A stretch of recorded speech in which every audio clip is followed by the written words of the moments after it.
भगवान बुद्ध कहते हैं कि जब आपके भीतर शांति और स्थिरता का अनुभव होने लगे तो समझिए कि अच्छा समय आने वाला है। मन में विचारों का शोर कम होना और आत्मिक शांति का अनुभव होना पहला संकेत है कि आप सही दिशा में बढ़ रहे हैं। यह आत्मज्ञान की ओर पहला कदम है। नमस्कार मित्रों, आध्यात्मिक सागर YouTube चैनल में आपका स्वागत है। मित्रों, आज हम आपको बताएंगे कि अच्छा समय आने पर ऐसे कौन से संकेत हैं जिससे हमें पता चलता है कि हमारा अच्छा समय आ गया है। तो मित्रों, आप इस कहानी को अंत तक सुनिएगा। इससे आपको पता चलेगा कि अच्छा समय का आता है। तो चलिए मित्रों, कहानी को शुरू करते हैं। बहुत समय पहले की बात है। गौतम बुद्ध अपने शिष्यों के साथ एक गांव में ठहरे थे। यह गांव संघर्षों, दुखों और समस्याओं से घिरा हुआ था। गांव के लोग अभावों से घबराए हुए थे और हर रोज कठिनाइयों का सामना करते हुए जीवन जी रहे थे। उनकी जिंदगी में सुख शांति नाम की कोई चीज नहीं थी। लोग निरंतर किसी न किसी मुसीबत में उलझे रहते थे। गांव के बुजुर्गों ने बुद्ध से विनती की थी, महात्मा कृपया हमारे गांव की हालत सुधारने में हमारी सहायता करें। हम बहुत कठिनाई में हैं और आपके ज्ञान की बातें हमारे लिए मार्गदर्शन बन सकती हैं। बुद्ध ने लोगों की पीड़ा को समझा और उन्हें ध्यान से सुना। अगले दिन सुबह बुद्ध ने गांव के लोगों को एक वृक्ष के नीचे इकट्ठा किया। उन्होंने सभी से कहा, मैं तुम सबको एक छोटी सी कहानी सुनाना चाहता हूं जो तुम्हारे जीवन को बदल सकती है। सभी लोग ध्यानपूर्वक बुद्ध की ओर देखने लगे। बुद्ध ने कहना शुरू किया, बहुत समय पहले एक व्यक्ति था जो बहुत दुखी और असंतुष्ट था। वह हमेशा सोचता था कि उसकी किस्मत में कुछ भी अच्छा नहीं है। उसने कभी सुख और शांति का अनुभव नहीं किया। लोगों के बीच हलचल होने लगी। सबको लगा कि बुद्ध उसी गांव के हालात को बयान कर रहे हैं। बुद्ध ने आगे कहा, एक दिन उस व्यक्ति ने एक संत से मिलने का निश्चय किया। संत ने उसकी बात सुनी और मुस्कुराते हुए कहा, मैं तुम्हें अच्छे समय की प्रतीक्षा का एक संकेत दूंगा जिससे तुम पहचानना सीख हो गए। संत ने उसे एक बीज दिया और कहा, इस बीज को कहीं लगाकर हर रोज ध्यान से देखना। जब इसे देखोगे तो तुम्हें अपने भीतर कुछ संकेत मिलेंगे। वह व्यक्ति थोड़ा उलझा, परंतु संत पर विश्वास करते हुए उसने उस बीज को अपने आंगन में दिया। हर दिन वह बीज की ओर देखता, लेकिन उसे कोई बदलाव नजर नहीं आता। धीरे धीरे उसे थोड़ा हताशा होने लगे। वह सोचने लगा, क्या यह बीज कभी अंकुरित हो गया? क्या मैं कभी अपने जीवन में बदलाव देख पाऊंगा? कुछ दिनों के बाद उस बीज से छोटी सी कौम पल फूट निकली। उसे देखकर व्यक्ति को थोड़ा सा हुए। उसने रोज उस पौधे को देखा, उसे पानी दिया और देखभाल की। कुछ दिनों के बाद पौधा बड़ा होने लगा और उसकी हरी हरी पत्तियां और निकल आईं। उस व्यक्ति को ऐसा लगा जैसे उसके जीवन में भी आशा की नई किरण फूट रही हो। बुद्ध ने कहा, उस पौधे का बढ़ना उस व्यक्ति के लिए एक संकेत था। उसे लगने लगा कि जिस प्रकार यह बीज अंकुरित हुआ और पौधा बन गया, उसी प्रकार उसका जीवन भी धीरे धीरे बदल रहा है। गांव के लोग ध्यानपूर्वक सुन रहे थे और उनकी आंखों में आशा की चमक देखने लगे थे। बुद्ध ने आगे कहा, 6 समय के संकेत हम सभी के जीवन में होते हैं। जब हमें विश्वास होता है, धैर्य रखते हैं और अपने कर्म में लगे रहते हैं, तब समय हमें अपने संकेत देना शुरू कर देता है। गांव के एक युवक ने पूछा, लेकिन हम कैसे जान सकते हैं कि हमारे जीवन में अच्छे समय के संकेत करवाएंगे?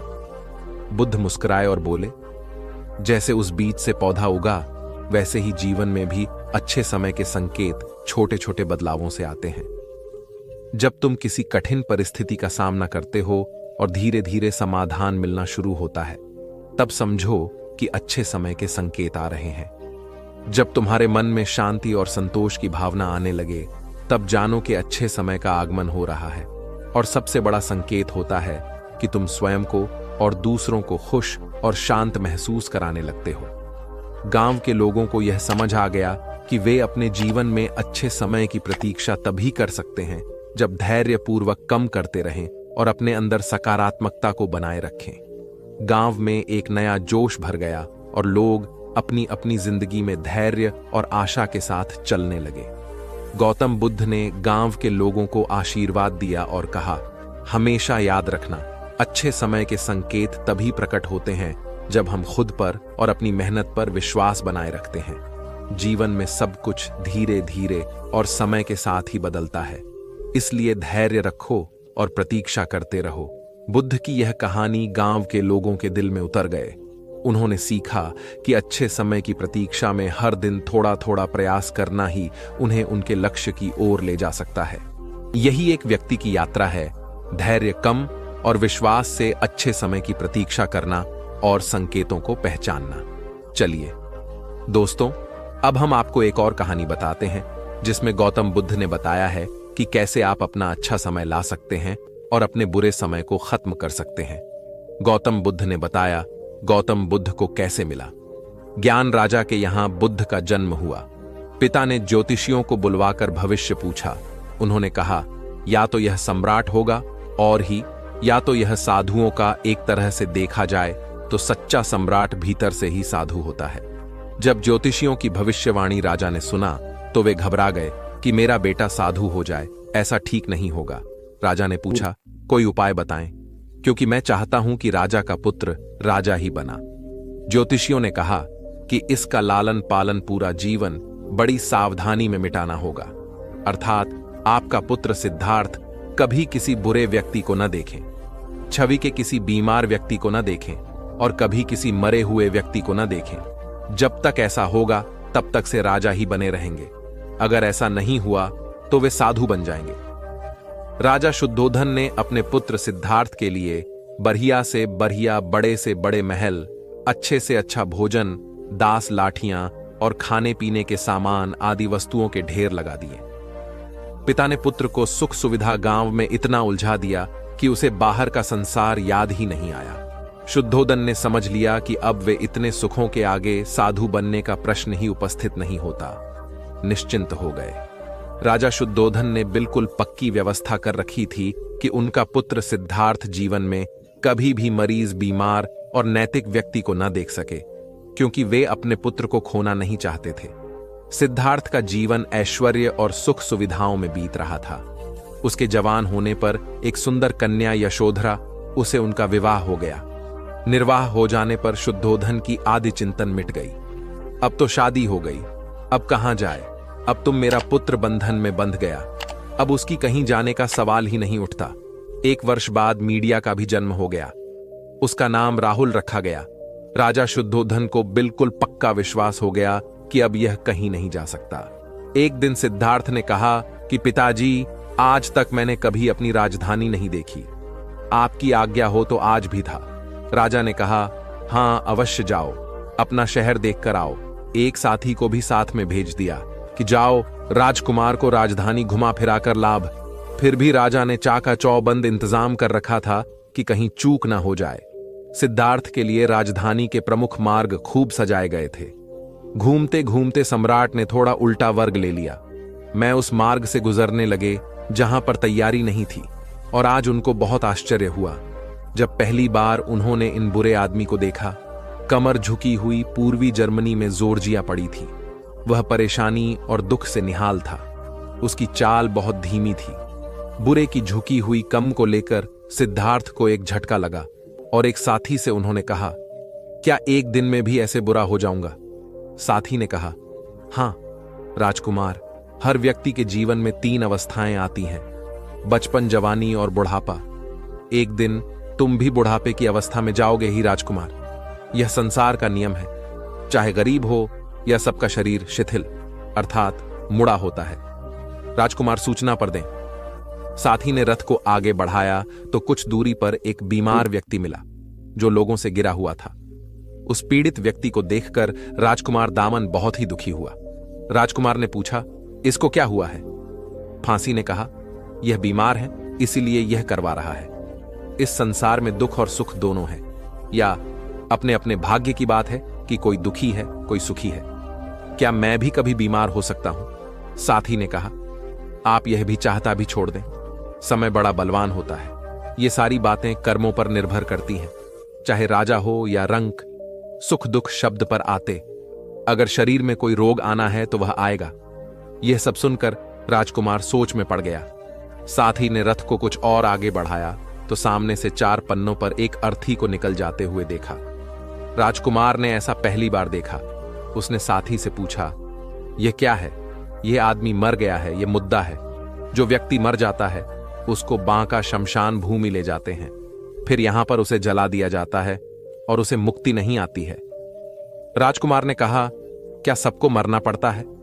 साथी ने बोला, आप सभी को मानना पड़ता है। क्या मिलते लोग हैं? जो जन्म लेता है उसे कभी ना कभी अवश्य ही मरना पड़ता है। राजकुमार ने बोला, तो इसका मतलब यह हुआ कि ठीक इसी तरह एक दिन मुझे भी मानना होगा। मेरे देवी मुर्दा हो और मुझको भी चाल कंधों पर उठाकर ले जाया जाएगा। मुझको भी ऐसी पर रस्सियों से बांधा जाए, मेरे भी आगे पीछे के से रोहिंग्या तड्ढच पेंगे, और जिस तरह संसार को मैंने इकट्ठा किया है मैं सारा का सारा मुझसे छूट जाए। इसका मतलब यह हुआ कि एक दिन मैं मर जाऊंगा। क्या एक दिन यशोधरा भी मर जाएगी कि एक दिन में राहुल भी मर जाएगा? साथी ने कहा, हां राजकुमार, एक दिन मैं भी, आप भी मरेंगे। यशोधरा भी महंगी और रावण भी मरेगा, क्योंकि यह सब मरने के लिए ही पैदा होते हैं। उस रात सिद्धार्थ न सके, सोचने लगे कि क्या संसार में इतना दुख है, लोग बुढ़ापा है, और ऐसे में मैं खा पी कर कैसे दे सकता हूं? नहीं नहीं, मुझे ऐसा नहीं होगा। मुझे खोजना होगा उस तत्व को जो दुख, पीड़ा और शोक से रहित है, जो भय, भ्रम और भूल से परे हो, जो अनंत आनंद से भरा हो, से पाकर फिर और कुछ पाने की इच्छा न हो। सिद्धार्थ वैराग्य की शिखर तक पहुंच चुके थे। मस्क उसी रात को उन्होंने घर छोड़ दिया। साथी से कहा कि नगर की सीमा से दूर ले चलो। नगर के बाहर पहुंचकर साथी को लौटा दिया। फिर कई दिनों तक वन में चलते गए। एक घने पीपल के वृक्ष के नीचे आसान लगा, आकर ध्यान में लीन हो गए और वो वापस नहीं लौटे। हैं या सुना है, लेकिन क्या यह सच है? बहुत से लोग समस्याओं के सामने खड़े होकर बस इंतजार करते रहते हैं, आशा करते हैं कि समस्याएं अपने आप हल हो जाएंगी। यह एक सामान्य सोच है कि समस्या से बचने का सबसे अच्छा तरीका है कि हम इंतजार करें और उम्मीद करें कि समस्या खुद ही ठीक हो जाएगी।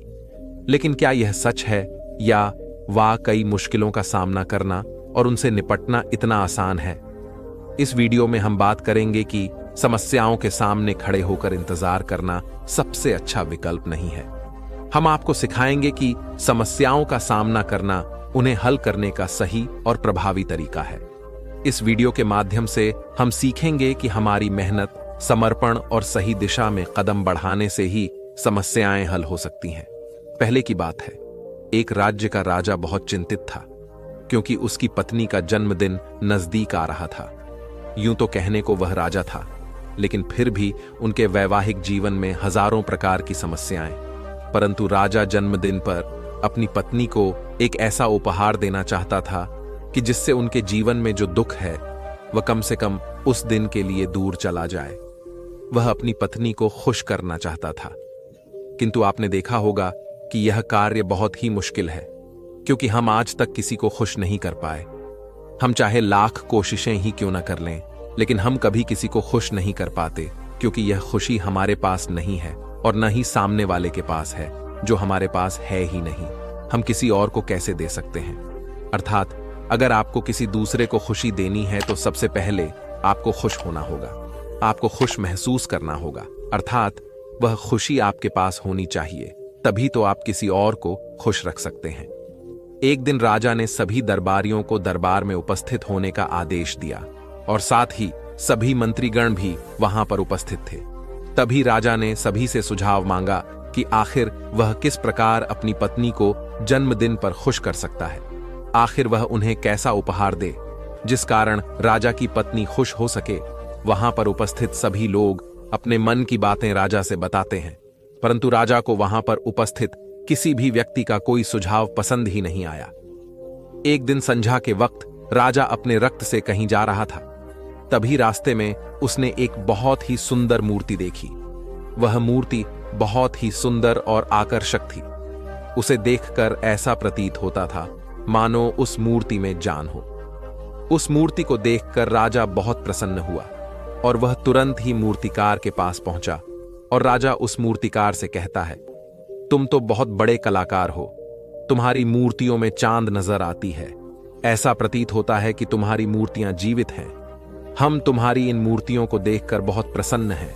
हम चाहते हैं कि तुम्हारी सारी मूर्तियां हमारे दरबार में शामिल हों। यह सुनकर वह मूर्तिकार बहुत प्रसन्न हुआ, जैसे उसे कोई खजाना मिल गया। लेकिन तभी राजा ने उस मूर्तिकार से एक और बात कही, देखो, मैं चाहता हूं कि तुम मेरे दरबार में शामिल हो जाओ, किंतु उससे पहले तुम्हें हमारे लिए हमारी रानी की ऐसी मूर्ति बनानी होगी जिसे देखकर बहुत खुश हो जाएं और अपने सारे दुख दर्द भूल जाए, और यदि तुम ऐसा न कर सके तो मैं तुम्हारा सर धड़ से अलग कर दूंगा। राजा के मुख से यह सुनकर मूर्तिकार घबरा गया, उसके पसीने छूट गए। वह राजा को मना भी कैसे करे, इसीलिए उसने ना चाहते हुए भी राजा को स्वीकृति दे दिया। राजा उस मूर्तिकार की बात सुनकर बहुत प्रसन्न हुआ और वह वापस महल लौट गया। लेकिन उधर दूसरी तरफ जो मूर्तिकार अब तक बहुत प्रसन्न था, जो अपने मन से मूर्तियां बनाया करता था, जो हमेशा खुश रहता था, अब बहुत दुखी हो गया था। वह गहरे दुख में चला गया था। भंडार के कारण रानी की मूर्तियां बनाना शुरू करता है, परंतु जो भी मूर्ति बनाता था उस मूर्ति को देखकर ऐसा प्रतीत होता था मानो वह मूर्ति बहुत दुखी है, उसे किसी प्रकार का कोई टुक है। एक के बाद एक उसने कई सारी मूर्तियां बना डाली, परंतु कोई भी मूर्ति ऐसी नहीं थी जिसे देखकर कोई भी खुश हो सके, जिसे देखकर यह प्रतीत हो कि मानो उस मूर्ति में जान है और वह मूर्ति देखकर कोई भी अपना दुख भूल जाए। और यह इस कारण हो रहा था क्योंकि मूर्तिकार भीतर से बहुत दुखी था, जो उसकी मूर्तियों के रूप में साफ और स्पष्ट नजर आ रहा था। राजा ने उस मूर्तिकार को 1 सप्ताह का समय दिया था, किंतु 4 दिन तो उसने यूं ही व्यर्थ कर दिया। अब उसके पास केवल 3 दिन का ही समय बचा था, जिसके बारे में सोच सोचकर उस मूर्तिकार का गला सूखा जा रहा था। डर के कारण अब उसके हाथ पैर भी काम करना बंद कर चुके थे। उसके हाथ से हथौड़ी और छीनी तक नहीं चल रही थी और उसे अपना भविष्य नजर आ रहा था। उसे नजर आ रहा था कि राजा उसे मृत्युदंड दे रहा है। उसके बाद उसके परिवार का क्या होगा, उसके परिवार को कौन संभालेगा। यह सोच सोच कर उस मूर्तिकार का मन बैठा जा रहा है। तभी उसने एक योजना बनाई है। वह अपने परिवार को साथ लेकर रात ही में गांव छोड़कर चला जाएगा। यह सोचकर वह तुरंत घर लौटा। उसने सारा सामान वाला अपनी पत्नी और अपने बच्चों को भी तैयार किया। जैसे ही घर से निकलने वाला था कि तभी उसने देखा कि राजा के सिपाही वहां पर तैनात हैं। यह देखकर वह मूर्तिकार और भी घबरा गया। वह समझ नहीं पा रहा था कि क्या करे। यदि वह यहां से भागने की कोशिश करता है और पकड़ा जाता है तो राजा उसके साथ साथ उसके परिवार को भी मृत्युदंड दे देंगे। वह कुछ समझ नहीं पा रहा था। तभी वह जमीन पर बैठ गया और रोने लगा और अपनी पत्नी से कहता है, अब से तुम्हें बच्चों का ख्याल रखना होगा। मेरा और तुम्हारा साथ यही तक था, क्योंकि राजा ने जिस प्रकार की मूर्ति का मुझे आदेश दिया है, मैं उस प्रकार की मूर्ति नहीं बना पा रहा, जिस कारण राजा मुझे मृत्युदंड दे देंगे। वह मेरा सर धड़ से अलग कर देंगे और उसके बाद तो तुम्हें ही बच्चों का ख्याल रखना होगा। इतना कहकर वो जोर जोर से फूट फूट कर रोने लगा।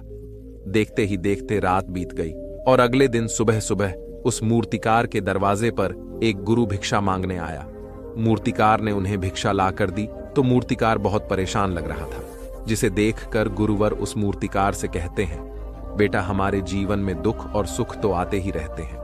हमारे जीवन में 2 और समस्याएं तो होती ही हैं, किंतु इन सभी दुख और समस्याओं का समाधान और निवारण भी होता है, परंतु हम केवल दुख और समस्याएं ही देखते हैं। उन दुख और समस्याओं के छिपे निवारण और समाधान को हम कभी नहीं देख पाते। यदि तुम ध्यान से देखोगे तो हर समस्या का समाधान है और हर दुख का निवारण भी है। मैं यह अच्छी तरह जानता हूं कि तुम यहां से अपनी पत्नी और बच्चों को लेकर भाग जाना चाहते थे, किंतु ऐसा हो नहीं सका। उस मूर्तिकार ने जब गुरु के मुख से यह बातें सुनी तो वह उनके चरणों में जा गिरा और हाथ जोड़कर उन गुरुवार से कहता है, हे गुरुवर, आप ही बताइए मैं क्या करूं।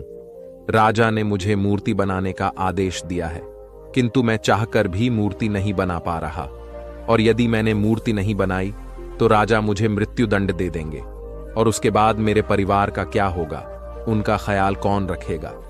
तभी गुरुवर उस मूर्तिकार से कहते हैं, बेटा, आंख बंद कर लेने से कुछ नहीं होने वाला, क्योंकि दुख और समस्याएं तो वहीं की वहीं खड़ी रहती हैं। ध्यान देने और कम करने से सब कुछ बदल जाता है। यदि तुम केवल आंखें बंद करके या सोचोगे कि तुम्हारी समस्याएं चली जाएंगी तो ऐसा कभी नहीं हो। इतना कहकर फोन गुरुवर ने उस मूर्तिकार के कानों में कुछ कहा और उसके बाद वहां से चले गए। गुरु के वहां से चले जाने के बाद वह मूर्तिकार महल गया, जिसे देखकर राजा उस मूर्तिकार से कहता है, लगता है तुमने समय से पहले ही एक अद्भुत मूर्ति तैयार कर ली है। बताओ वह मूर्ति कहाँ है? मैं भी उसे देखना चाहता हूं। इस पर मूर्तिकार जवाब देते हुए कहता है, महाराज, अभी तक मैंने मूर्ति तैयार नहीं की है, परंतु आपके दिए हुए समय पर मैं अवश्य ही वह अद्भुत मूर्ति तैयार करूंगा। लेकिन उससे पहले मेरा एक बार महारानी से मिलना बहुत आवश्यक है, अन्यथा वह अद्भुत मूर्ति तैयार नहीं हो पाएगी।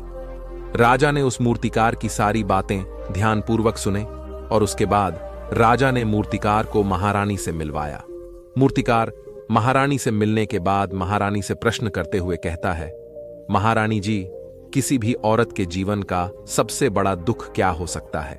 इस पर महारानी जवाब देते हुए उस मूर्तिकार से कहती है, किसी औरत का मानव बन पाना उसका सबसे बड़ा दुख है। तभी वह मूर्तिकार महारानी से एक और प्रश्न करते हुए कहता है, महारानी जी, किसी औरत के जीवन का सबसे बड़ा सुख क्या है? महारानी उस मूर्तिकार के इस प्रश्न का जवाब देते हुए कहती है, किसी भी औरत के जीवन का सबसे बड़ा सुख उसके पति और उसके बच्चों का उसके पास होना है।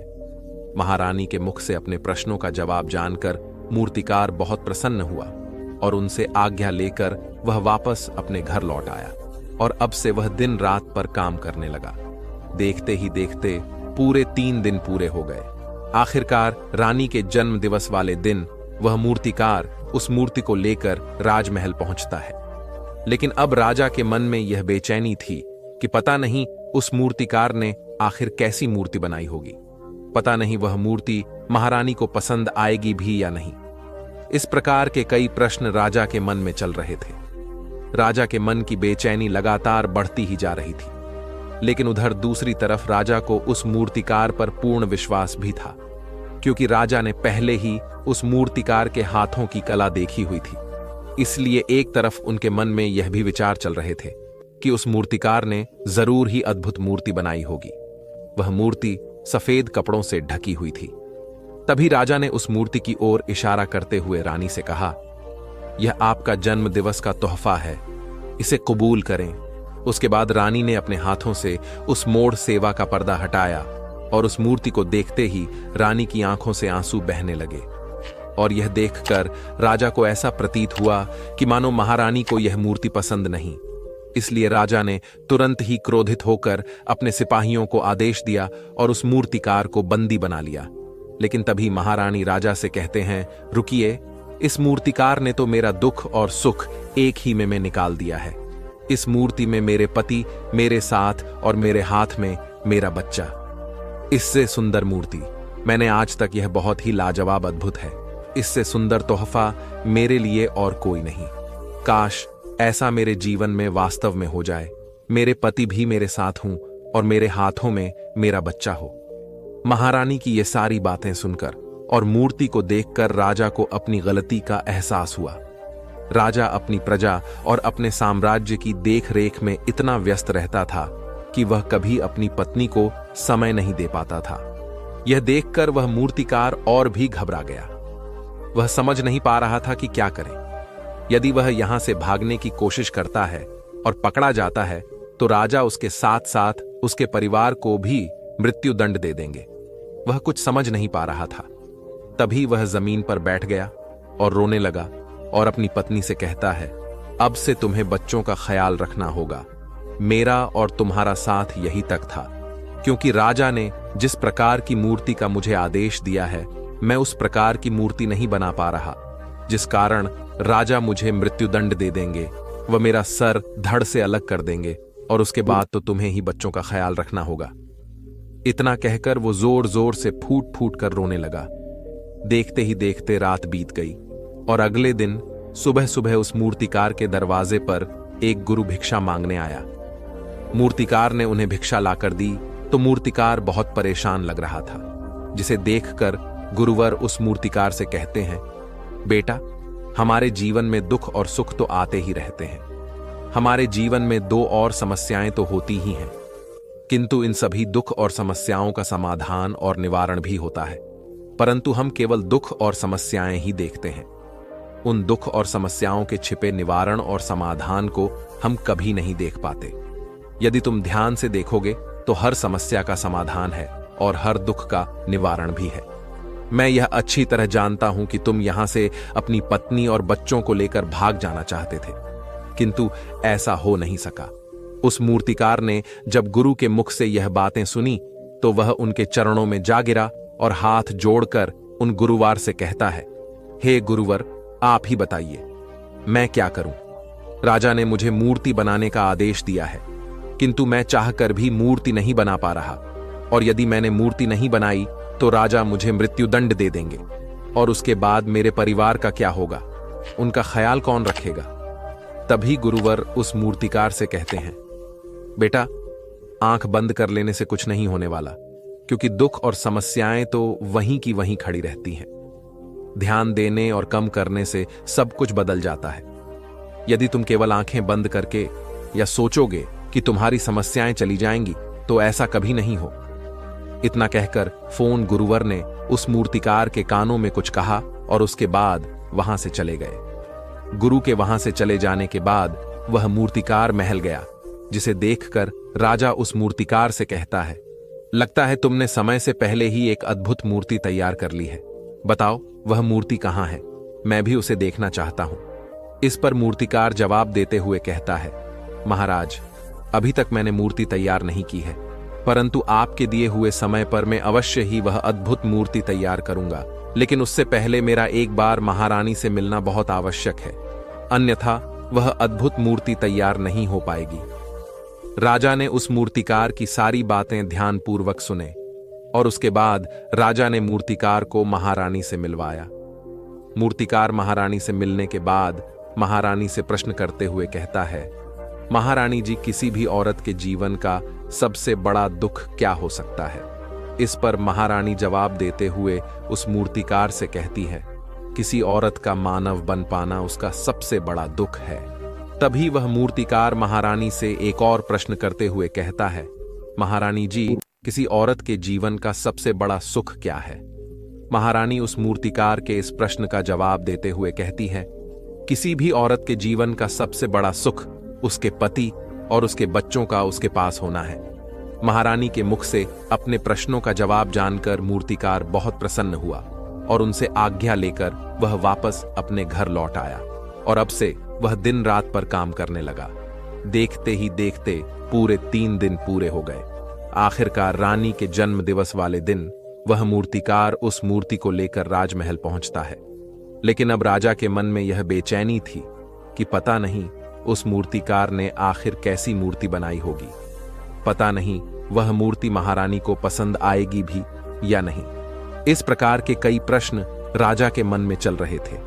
राजा के मन की बेचैनी लगातार बढ़ती ही जा रही थी, लेकिन उधर दूसरी तरफ राजा को उस मूर्तिकार पर पूर्ण विश्वास भी था, क्योंकि राजा ने पहले ही उस मूर्तिकार के हाथों की कला देखी हुई थी।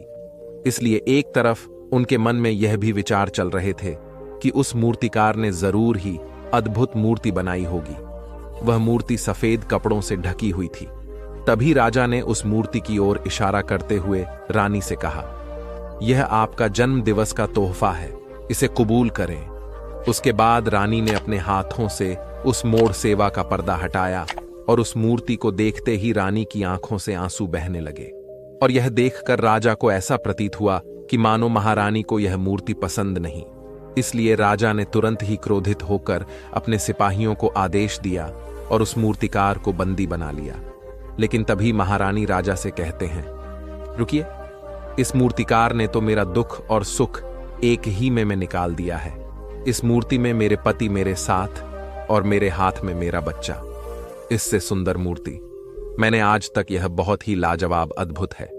इससे सुंदर तोहफा मेरे लिए और कोई नहीं। काश ऐसा मेरे जीवन में वास्तव में हो जाए।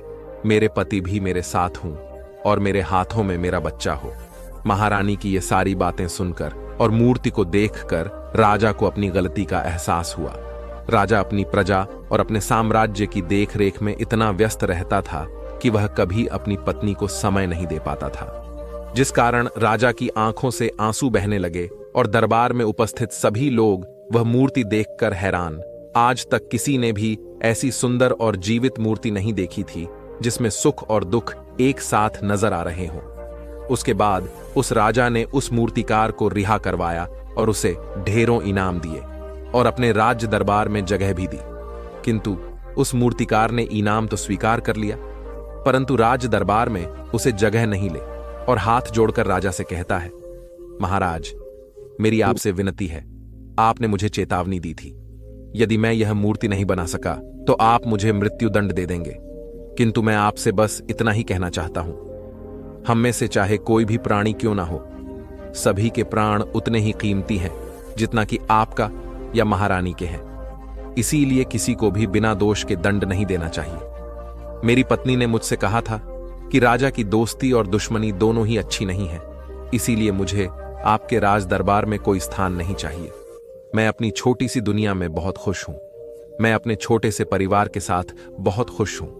मैं आज तक जो करता आया हूं मुझे बहुत पसंद है और मैं अपने पूरे जीकाल वहीं करना चाहता हूं। मैं जैसा हूं, जिस हाल में हूं, मुझे बहुत प्रसन्नता है कि मैं आज इतना खुशहाल इंसान है। अब मुझे आज्ञा दीजिए। इतना कहकर वह मूर्तिकार वहां से चला गया। दोस्तों, इसी प्रकार हमारे जीवन में भी बहुत बड़े बड़े संकट और दुख आते जाते हैं, किंतु वास्तव में तो यह दुख और संकट हमें कुछ सिखाने के लिए आते हैं, किंतु हम तो केवल उन दुख और समस्याओं को ही देखते रह जाते हैं। हम उनका निवारण खोजने का तनिक भी प्रयास नहीं करते, और जब हम दुख के समय क्रोध करते हैं तो हम वास्तविकता में अपना ही नुकसान कर लेते हैं। जो व्यक्ति समझदार होते हैं वह अपने दुख और परेशानियों से यह सबक सीख ही लेते हैं कि उन्हें विषम परिस्थितियों में शांत रहकर उन दुखों का निवारण करना चाहिए, उन समस्याओं का समाधान करना चाहिए। किंतु हम में से अधिकांश लोग यह नहीं सीख पाते और वे लोग दुख और परेशानियों के समय पर क्रोधित हो ही जाते हैं। वह इस बात को अच्छी तरह जानते हैं कि हमें दुख और समस्या के समय पर शांत रहना चाहिए और उसका समाधान खोजने का प्रयास करना चाहिए, किंतु हम बार बार वही गलती दोहराते रहते हैं। जब भी हमारे सामने कोई विषम परिस्थिति उत्पन्न होती है तो हम बार बार क्रोधित हो जाते हैं और क्रोध में आकर हम अपना ही नुकसान कर लेते हैं, क्योंकि क्रोध में हम कभी भी कोई चीज सीख नहीं सकते हैं। क्रोध में हमारा मस्तिष्क काम करना बंद कर देता है और उसे केवल वह परिस्थिति नजर आती, वह समय नजर आता है जो उसके खिलाफ है, और जो जीवन के दुखों से, इन समस्याओं से कुछ सीख नहीं पाता। ऐसा व्यक्ति पूर्ण रूप से एक दलदल में फंसे हुए इंसान की तरह है, जो परिस्थितियों के दलदल में कुछ इस प्रकार फंस चुका है कि वह वहां से निकल नहीं सकता। फिर वह चाहे कितना भी हाथ पैर क्यों ना ली और जितना हाथ खैर मारेगा, वह उतना ही उस दलदल में फंसता चला जाएगा। जबकि आपको हाथ पैर न मारकर बल्कि शांत रहकर अपने मस्तिष्क का प्रयोग करना चाहिए और यह सोचना चाहिए कि इस दुख की, इस समस्या और इस विषम परिस्थिति का समाधान क्या हो सकता है। किंतु आप तो अपने आप को पहले से ही दलदल में डाल चुके हैं और ऐसी स्थिति में आप बाहर निकलने के बारे में सोचकर लगातार और हाथ पैर मारकर आप अपने आप को उस दलदल में और भी नीचे बातें जा रहे। तो ऐसी परिस्थिति में आप भला उस समस्या, उस परिस्थिति का सामना कैसे करेंगे, वहां से बाहर कैसे निकले। और वहीं पर जो व्यक्ति थोड़े भी जागृत है, जो दुख और समस्याओं का निवारण और समाधान खोजने में वास्तव में अपना समय लगाते हैं, वही जानते हैं कि निवारण और समाधान एक हीरे की तरह है। वह हीरे की खान की तरह है। जिस प्रकार एक हीरे को ढूंढा जाता है, फिर उसे तराशा जाता है, जिसके बाद उस हीरे की कीमत बहुमूल्य हो जाती है। ठीक वैसे ही दुख और समस्या में समाधान और निवारण खोजने की आवश्यकता होती है, और वह हमें खोजने भी चाहिए। और जब आपको मिल जाते हैं, तब आपको एक ऐसी संपदा मिलती है, एक ऐसी समझ, एक ऐसा विश्वास, एक ऐसी शक्ति मिलती है कि उसके बाद आपके सामने जब भी कोई समस्या या कोई परेशानी आती है तो आप अकेले नहीं होते, बल्कि आप यह समझ जाते हैं कि वह विषम परिस्थिति आपको कुछ सिखाने आई है और आप उसका डटकर सामना करते हैं। उससे वह सारी चीजें सीखते हैं जो वह आपको सिखाना चाहती है, और उसके बाद आप और भी मजबूत होते चले जाते हैं। आपका विश्वास और भी बढ़ता चला जाता है, आप और भी शक्तिवान और बलवान होते चले जाते हैं। इसीलिए महात्मा बुद्ध कहते हैं कि यदि दुख है तो उसका निवारण भी है, यदि समस्या है तो उसका समाधान भी है। इसलिए केवल दुख में उलझे मत रही, बल्कि उस दुख का निवारण कीजिए, और यही आपको करना चाहिए। केवल हाथ पर हाथ धरे बैठे रहने से या फिर यूं ही समय को व्यर्थ गंवाने से आपको कभी भी उसका निवारण नहीं मिलेगा, बल्कि जितना आप उस दुख और समस्या से अपनी जान छुड़ाकर भागने की कोशिश करेंगे, उतनी ही तीव्रता से आपके पीछे भागे। और जैसे जैसे समय बीतता जाएगा, बहुत दुख और समस्या और भी विकराल रूप ले लेगी, और तब उसका सामना करना और भी मुश्किल हो जाएगा। इसलिए यदि कोई दुख और समस्या अभी आपके सामने है तो उसे लड़िए, डटकर सामना कीजिए, उससे सीखिए और निवारण कीजिए। दोस्तों, आपने आज के इस वीडियो से क्या सीखा वह मुझे आप कमेंट में बता सकते हैं। इसी के साथ में उम्मीद है कि आपको आज की वीडियो पसंद आई हो गया, तो इस वीडियो को उस इंसान को शेयर करें। दुनिया में अगर सबको पीछे छोड़कर आगे जाना है तो अकेले रहकर अपना काम अच्छाई और खुशी से करते रहे। खुद को सुधार लें। अगर तू काम नहीं करेगा तो तेरा साथ कोई नहीं देगा। ऐसा मैं महात्मा गौतम बुद्ध ने कई सालों पहले अपने शिष्यों से क्यों कहा था, इसके पीछे का कारण क्या है, कहानी क्या है, किसी के बारे में हम आज के इस वीडियो में जानेंगे। स्वार्थी यानी कि स्वयं का अर्थ है जो इंसान स्वयं का अर्थ जानना चाहता है, जो खुद को समझना चाहता है। क्या वह इंसान आपकी नजर में गलत है? हम जब भी किसी को स्वार्थी कहते हैं तो उसका मतलब तो यही होता है कि वो आदमी स्वयं का अर्थ समझना चाहता है। तो फिर वो गलत कैसे हुआ? स्वार्थी शब्द दुनिया की नजर में, समाज की नजर में एक अलग ही नजरिए से समझा जाता है। अक्सर हम अपने आसपास ऐसे बहुत से लोगों को देखते हैं जो स्वभाव से बहुत अच्छे प्रतीत होते हैं, यानी कि सब लोगों की मदद करते हैं, सबसे अच्छा व्यवहार रखते हैं। लेकिन इसके साथ हमने यह भी देखा होगा कि ऐसे लोग जो स्वभाव के अच्छे होते हैं, दूसरों की मदद करते हैं, वो दुखी भी ज्यादा रहते हैं, और जो लोग स्वार्थी होते हैं वो फलते फूलते चले जाते हैं। तो ऐसे में परमात्मा की सत्ता पर उंगली उठाना निश्चित है। लेकिन अगर यह सत्य है तो हमें कौन सा मार्ग अपनाना चाहिए? क्या हम भी दूसरों के जैसे बन जाएं? पता नहीं आप में से कितने लोग यह मानते हैं कि अच्छे लोग जीवन में बहुत दुखी रहते हैं, लेकिन इसके पीछे का सत्य क्या है? अगर हम इसके पीछे का सत्य नहीं जाने के नहीं पहचानेंगे तो कहीं ना कहीं हमारा अवचेतन मन भी बुराई की तरफ झुक जाएगा। इसीलिए अपने मन में ऐसे विचार पनपने से पहले इस बात की पूरी सच्चाई, पूरा निष्कर्ष निकाल लें, ताकि भविष्य में आपको अपने अच्छे होने पर पश्चाताप हो, दुख ना हो। आज की जो बौद्ध कहानी मैं आपको सुनाने वाला हो, उसमें आपको 5 ऐसे तरीके के पता चलेंगे जिसके माध्यम से अगर आप कर्म करते हैं तो आप अच्छे कर्म भी कर पाएंगे और दुखी भी नहीं होंगे। एक गांव में आनंद नाम का एक युवक रहता था। उसका भरा पूरा परिवार था। उसके 2 बच्चे थे, उसकी पत्नी थी, लेकिन उसके माता पिता इस दुनिया से चल बसे थे। इसीलिए पूरे परिवार की जिम्मेदारी उसी के कंधों पर थी। बच्चे अपनी पढ़ाई करते थे और उसकी पत्नी अपने घर गृहस्थी के कामों के साथ गाय, भैंस, बकरी इत्यादि का दूध बेचकर अपना घर चलाती थी। और आनंद पहाड़ में पत्थर तोड़ने का काम करता था। बहुत ही मेहनत भरा काम था। पूरे दिन काम करता तो रात को कर घर पर वापस लौटता। लेकिन इतनी मेहनत करने के बाद भी अगर आनंद को गांव का कोई भी आदमी मदद के लिए बुलाता तो आनंद कभी भी मना नहीं करता था। उसके जीवन का एक ही सिद्धांत था, अगर मैं दूसरों की मदद करूंगा तो परमात्मा मेरा देंगे, परमात्मा मेरे साथ कुछ बुरा नहीं होने देंगे। आनंद अपने सिद्धांतों का पालन बहुत ही कड़ाई के साथ करता था। सिद्धांत पर इतना विश्वास करता था कि अगर कोई बाहर का आदमी उसे मदद मांग ले तो वह अपने घर का काम भी अधूरा छोड़कर उस आदमी की मदद करने के लिए पहुंच जाता था, जिसकी वजह से उसकी पत्नी बहुत परेशान रहती थी। वह अक्सर आनंद को समझाने की कोशिश करती थी कि सबसे पहले अपना काम अपने परिवार को देखो। 2 बच्चे हैं हमारे, और फिर भी तुम दूसरों के काम करने में लगे रहते हो।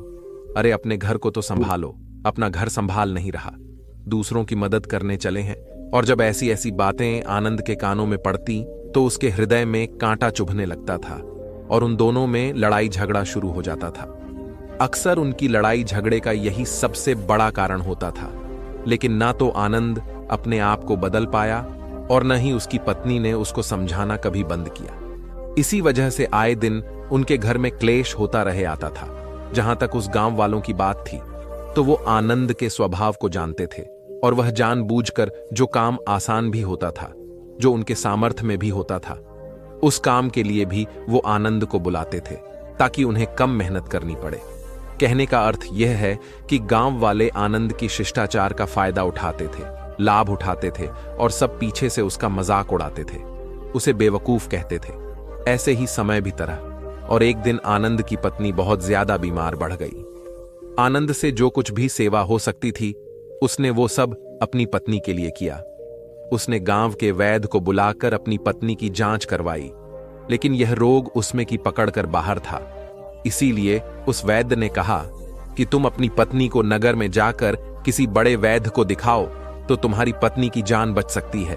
जल्द से जल्द नगर पहुंचने की व्यवस्था करो, नहीं तो तुम्हारी पत्नी के प्राण संकट में हो जाएंगे। यह सुनकर आनंद के पैरों तले जमीन खिसक गई। उसने यह नहीं सोचा था कि उसकी पत्नी के प्राण संकट में है। वह सोच रहा था कि कोई साधारण सा रोग होगा जिसका इलाज हो जाएगा, लेकिन जब उसने वैद्य की यही बात सुनी तो वह घबरा गया। पत्नी को नगर तक कैसे लेकर जाएं, क्योंकि उसके पास इतना धन नहीं था कि वह अपनी पत्नी के लिए घोड़ा गाड़ी करके उसमें अपनी पत्नी को लिटाकर नगर में ले जा सके। उसकी पत्नी की हालत बिल्कुल चलने की भी नहीं थी, इसलिए उसे नगर पहुंचाने के लिए किसी घोड़ा गाड़ी की जरूरत थी। संयोग से उसके पड़ोसी धर्मों के पास एक घोड़ा गाड़ी थी। वह अक्सर व्यापार के लिए अपनी घोड़ा गाड़ी नगर में लेकर जाया करता था। इसीलिए आनंद के मन में विचार आया कि मैं धर्मों की घोड़ा गाड़ी ले सकता हूं। मैं धर्मों की इतनी मदद करता हूं, कभी उसके काम को नहीं डालता, तो वो तो मेरे काम को कभी मना नहीं कर सकता है। और यही सोचकर वह घोड़ा गाड़ी लेने के लिए धर्मों के पास पहुंच जाता है। लेकिन धन्नू बहुत ही चालाक इंसान था। वह बिना किराए के अपनी घोड़ा अपने सगे संबंधियों के लिए भी नहीं ले जाता था। तो आनंद की तो दूर की बात रही। जब आनंद ने उसे घोड़ा गाड़ी के बारे में पूछा तो उसने यह कहकर उसका यह काम टाल दिया कि मेरे घोड़े बहुत ज्यादा बीमार हैं, वो शायद मैच भी मुश्किल से पाएंगे। 5 दिनों से वह कुछ नहीं खा रहे, तो ऐसे में बेचारा घोड़ा गाड़ी लेकर कहां नगर तक पहुंच पाएगा।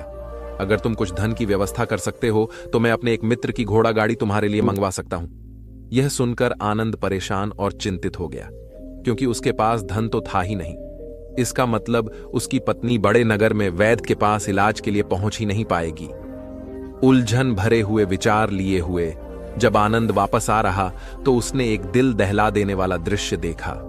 उसने देखा कि धर्मों के घोड़े, जो धर्मों के अनुसार बीमार थे और कुछ खा भी नहीं रहे थे, वहीं घोड़ी गांव का ही एक युवक उसकी बात से खोलकर बाहर ला रहा था और गाड़ी में उसको जोत रहा था। यह देखकर पहले तो आनंद को कुछ समझ में नहीं आया। उसके बाद जब आनंद ने उस युवक से पूछा तो उसने बताया कि धनु ने यह घोड़ा गाड़ी उसे किराए पर दी है। यह सुनकर आनंद का दिल टूट गया। उसने कभी सपने में भी नहीं सोचा था कि उसका सबसे अच्छा मित्र धन उसके साथ ऐसा कर सकता है। हालांकि यह इस बात पर दुखी होने का वक्त नहीं था, इसीलिए आनंद वहां से जल्दी से लौट जाता है और गांव के ही एक सीट के पास जाकर कुछ धन उधार लेकर धन्नू को दे देता है।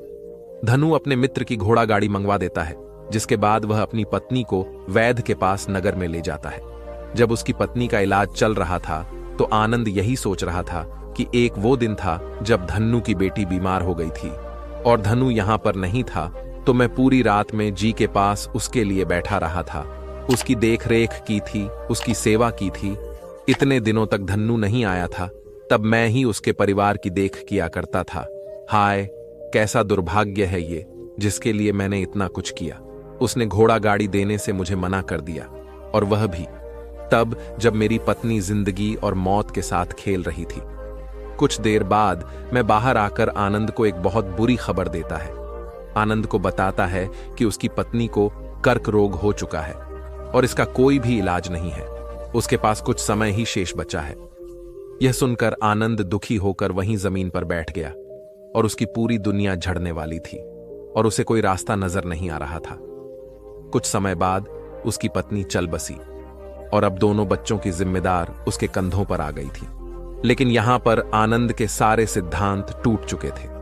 उसके सारे भ्रम खत्म हो चुके थे।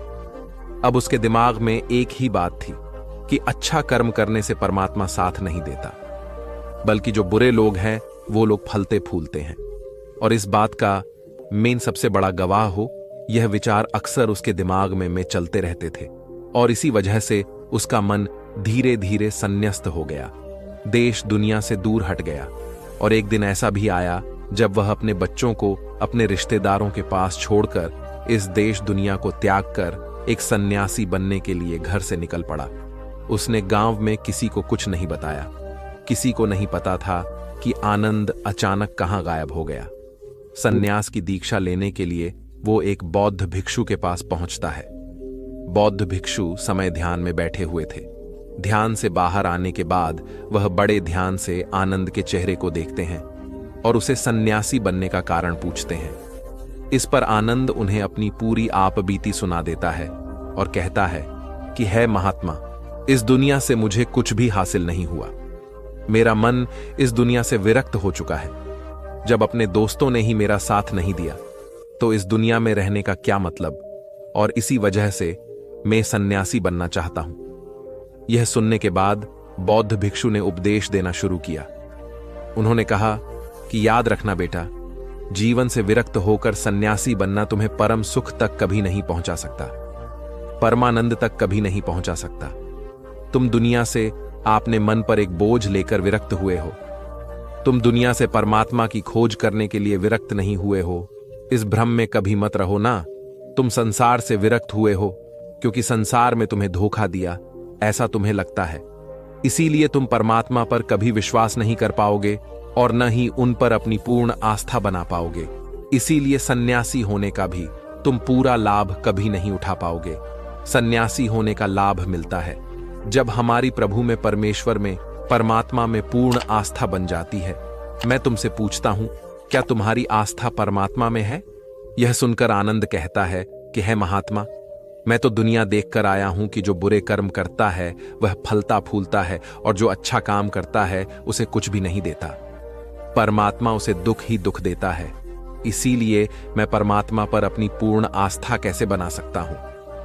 यह सुनकर उस बौद्ध भिक्षु ने कहा कि यही तो मैं तुम्हें समझाना चाहता हूं कि तुम पूरी ऊर्जा अपनी सन्यासी जीवन में लगाओ और उसके बाद भी तुम्हें फल प्राप्त न हो तो तुम्हें कैसा लगेगा। इसीलिए किसी की भी मदद करने के लिए मैं 5 सिद्धांत तुम्हें बताता हूं। ये 5 सिद्धांत समझकर संसार में वापस लौट जाओ और संसार में एक गृहस्थ जीवन जियो। उसके बाद ही सन्यासी जीवन का उदय होता है, जब हम अपने ग्रस्त जीवन को पूर्ण रूप से समझ लेते हैं और अपनी जिम्मेदारियों का निर्वाह कर देते हैं। यह कहकर बौद्ध भिक्षु ने कहना शुरू किया कि जब भी तुम किसी की सहायता करते हो, किसी की मदद करते हो, सबसे पहली बात, सबसे पहला सिद्धांत जो ध्यान में रखने का होता है वह होता है कि किसी की मदद करते वक्त, किसी की सहायता करते वक्त कभी भी उससे उम्मीद मत रखना। यह मत सोचना कि आज मैं इसकी सहायता करती, मदद करती तो कल बदले में यह भी मेरी सहायता करेगा, मेरी मदद करेगा। अगर तुम ऐसा सोचोगे तो तुम्हें जीवन में दुखों का सामना करना ही पड़ेगा, क्योंकि एक नहीं तो दूसरा, या दूसरा नहीं तो तीसरा कोई न कोई तुम्हारी उम्मीद जरूर तोड़ेगा। और वास्तविकता में वह मदद या वह सहायता नहीं होती है, वह हमारे लालच का ही एक रूप होता है। हम उसकी सहायता या मदद निर्भर तरीके से नहीं कर रहे हैं। हमारे मन में लालच का भाव है, हमारे मन में बदले का भाव है। हम यह सोचकर मदद करते हैं कि इसकी मदद कर देता हूं तो कल यह मेरा भी मदद करेगा, और यही लालच हमें अक्सर उन लोगों की मदद करने पर विवश करता है जो किसी न किसी रूप में धनवान होते हैं, क्योंकि हमें लगता है कि कल यह आदमी धन के द्वारा मेरी मदद कर सकता है। और इसीलिए जिस इंसान को वास्तविकता में मदद की आवश्यकता है, हो सकता है वह गरीब हो, लेकिन हमारा मन अपने लालच के वशीभूत होकर उसकी मदद कभी नहीं करेगा। इसीलिए किसी की मदद और किसी की सहायता करने के अपने विचार को विस्तार दो। केवल एक प्रकार के वर्ग के लिए अपनी सहायता या अपनी मदद पेश मत करना, उन सब के लिए समान होनी चाहिए। एक तरफ तुम्हारा मित्र हो जिसके पास धन है, संपदा है, और दूसरी तरफ कोई गरीब औरत हूं जो भूखी बैठी हुई है, तुम्हारा दोस्त।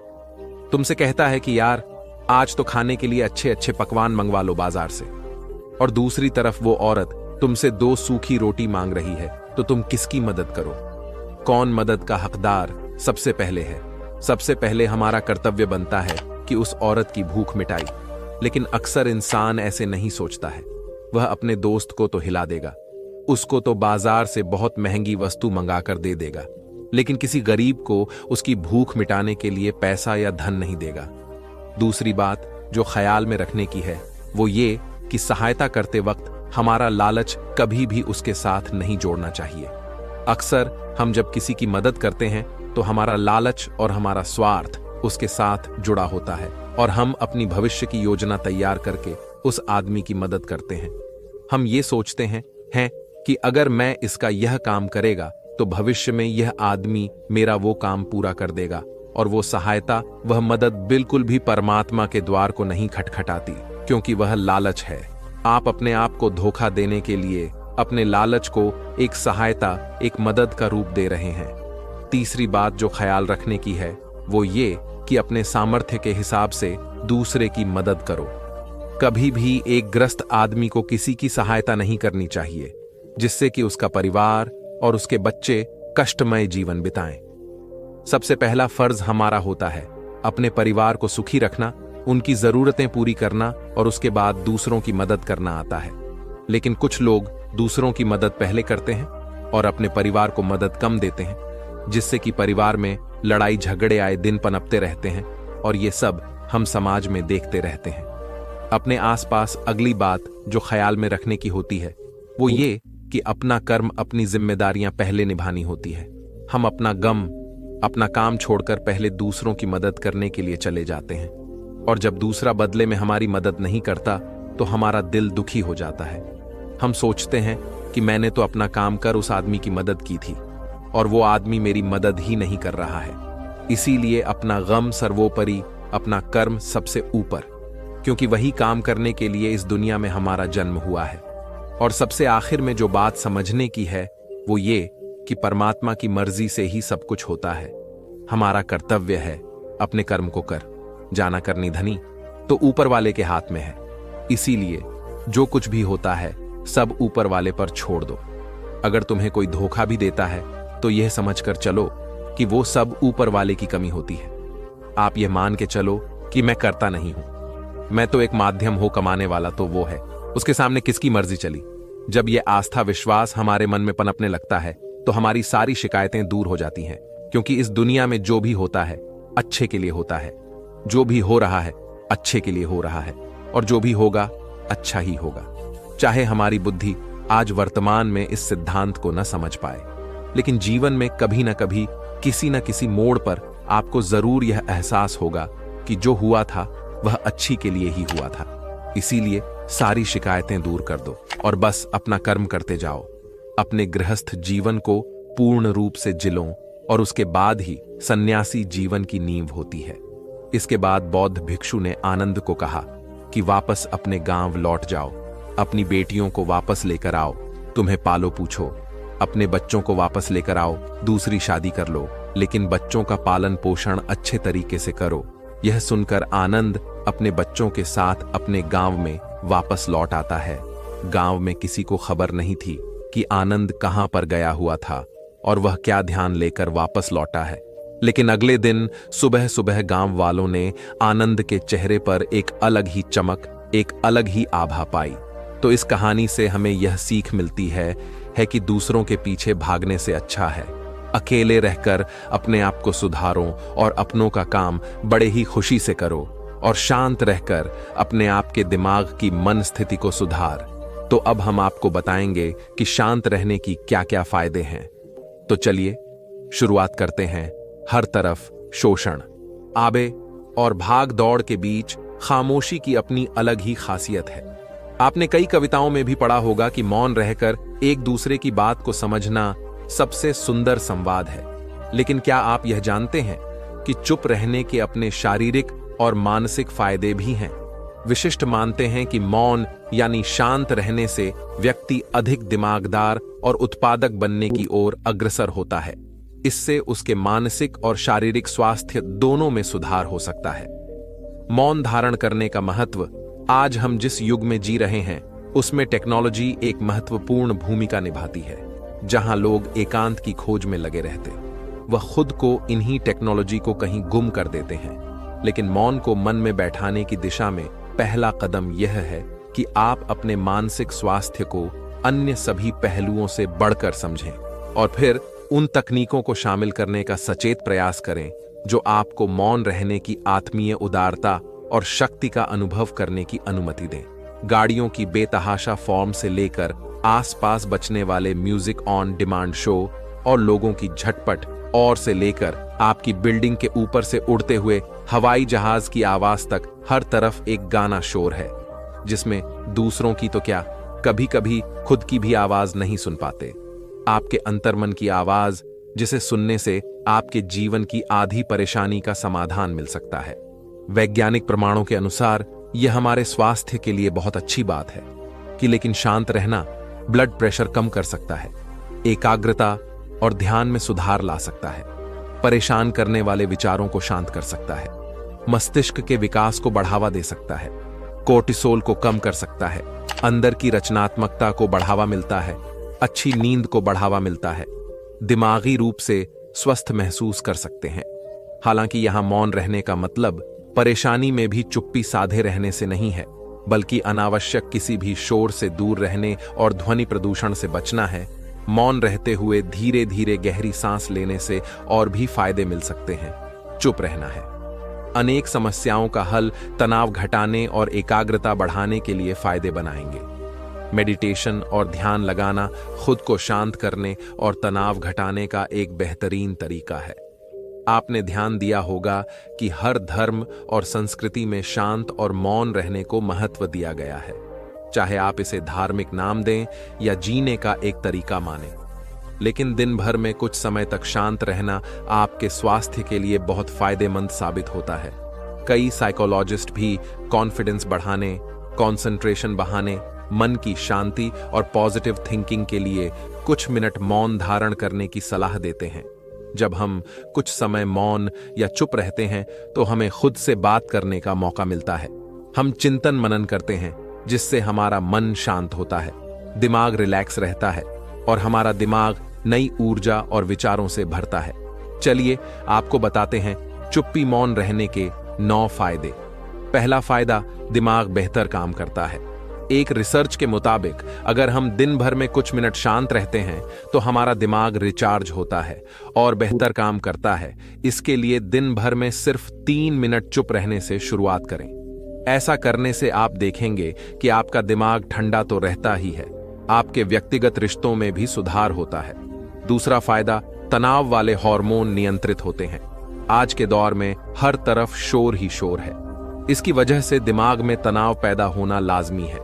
ऐसे में अगर आप हर रोज कुछ देर मौन रहने की प्रैक्टिस करते हैं तो इससे आपके तनाव पैदा करने वाले हार्मोन का लेवल में कमी आती है। इससे आपका दिमाग शांत होता है, गुस्सा नियंत्रित रहता है और तनाव बढ़ाने वाले हार्मोन का लेवल घटा है। तीसरा फायदा, ब्रेन सेल्स बनती है। अक्सर तनाव, स्ट्रेस, एंजाइटी और लगातार बोलते रहने और शोर शराबे के चलते हमारे दिमाग की कोशिकाएं मरने लगती हैं। ऐसे में कुछ देर मौन रहने से हमारे दिमाग की सेल्स दोबारा बनती है और उनका पुनः निर्माण हमारे दिमाग की शक्ति बढ़ाता है। इससे हमारी एकाग्रता बढ़ती है और दिमाग तेज होता है। चौथा फायदा, क्रिएटिविटी बनाती है। जब हम दिन भर की उलझनों में उलझे रहते हैं, इस वजह से हम शांत होकर सोचने समझने की क्षमता खोने लगते हैं। इस वजह से हमारी क्रिएटिविटी खत्म होने लगती है। जब हम कुछ देर मौन रहते हैं तो हमारे दिमाग की नई नई क्रिएटिविटी उभर कर सामने आती है। हमें सोचने समझने और सुनने की क्षमता बढ़ती है और हम कुछ नया कर पाते। पांचवा फायदा, परिस्थितियों का सामना बेहतर ढंग से करते हैं। एक रिसर्च में पाया गया है कि जो लोग मौन रहने की आदत डालते हैं वह मुश्किल और तनावपूर्ण परिस्थितियों से बेहतर ढंग से निकल पाने में सक्षम होते हैं। इसकी वजह यह है कि मुश्किल परिस्थिति में वो अपना आपा नहीं खोते और लॉजिक के साथ सोचने की कार इलियट रखते हैं। इस कारण वो परिस्थितियों का बेहतर सामना कर पाते हैं। छठा फायदा दिमाग के लिए है। यह एक्सरसाइज हमारे शरीर का सबसे जटिल हिस्सा दिमाग होता है कि पूरे शरीर को चलाता है और ये हमारे सभी इमोशंस को कंट्रोल करता है। ऐसे में जरूरी है कि हम अपने दिमाग को भी आयाम कमाएं। जिस तरह शरीर को मजबूत बनाने के लिए शारीरिक व्यायाम जरूरी है, उसी तरह दिमाग को मजबूत बनाने के लिए उनकी ताकत बढ़ाना जरूरी है। मौन रहना दिमाग के लिए व्यायाम जैसा ही है और इससे दिमाग की मांसपेशियां तंदुरुस्त रहती हैं। 7वां फायद पॉजिटिव विचारों का संचार। मौन रहना हमारे दिमाग को पॉजिटिव विचारों से भरता है। जब हम दिमाग को बाहरी शोर शराबे से दूर करते हुए कुछ समय खुद पर केंद्रित करते हैं तो हम अपने आसपास की अच्छाइयों को बेहतर ढंग से देख और समझ पाते हैं। इसके साथ ही हम अपने आसपास और खुद के भीतर की अच्छाइयों को अप्रिशिएट कर पाते हैं। इसीलिए कुछ समय मौन रहते हुए खुद को समझना, अपने भीतर झांकना और अपने बारे में समझना एक बेहतरीन प्रैक्टिस है। 8वां फायदा एक अच्छे श्रोता और समीक्षक। चुप रहना और कुछ समय तक खुद को स्थिर रखना आपको एक अच्छा श्रोता और समीक्षक बनाता है। ऐसा इसलिए क्योंकि जब आप चुप रहते हैं तो आप बोलने की बजाय अधिक से अधिक सुनते हैं और उसका विश्लेषण कर पाते हैं। इससे आप पूरे तर्क और वितर्कों को जानने के बाद सही फैसला ले पाते हैं। आप सभी पक्षों को सुनते, समझते और डिसीजन ले पाते हैं।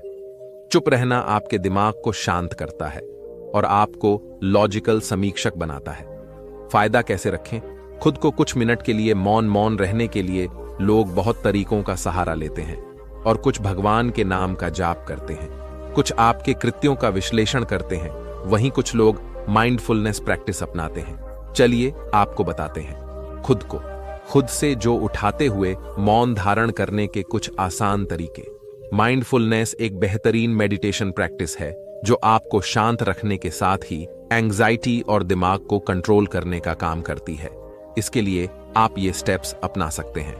पहला स्टेप, सबसे पहले आराम की अवस्था में बैठ जाएं और अपनी आंखों को रिलैक्स करते हुए मूल्य।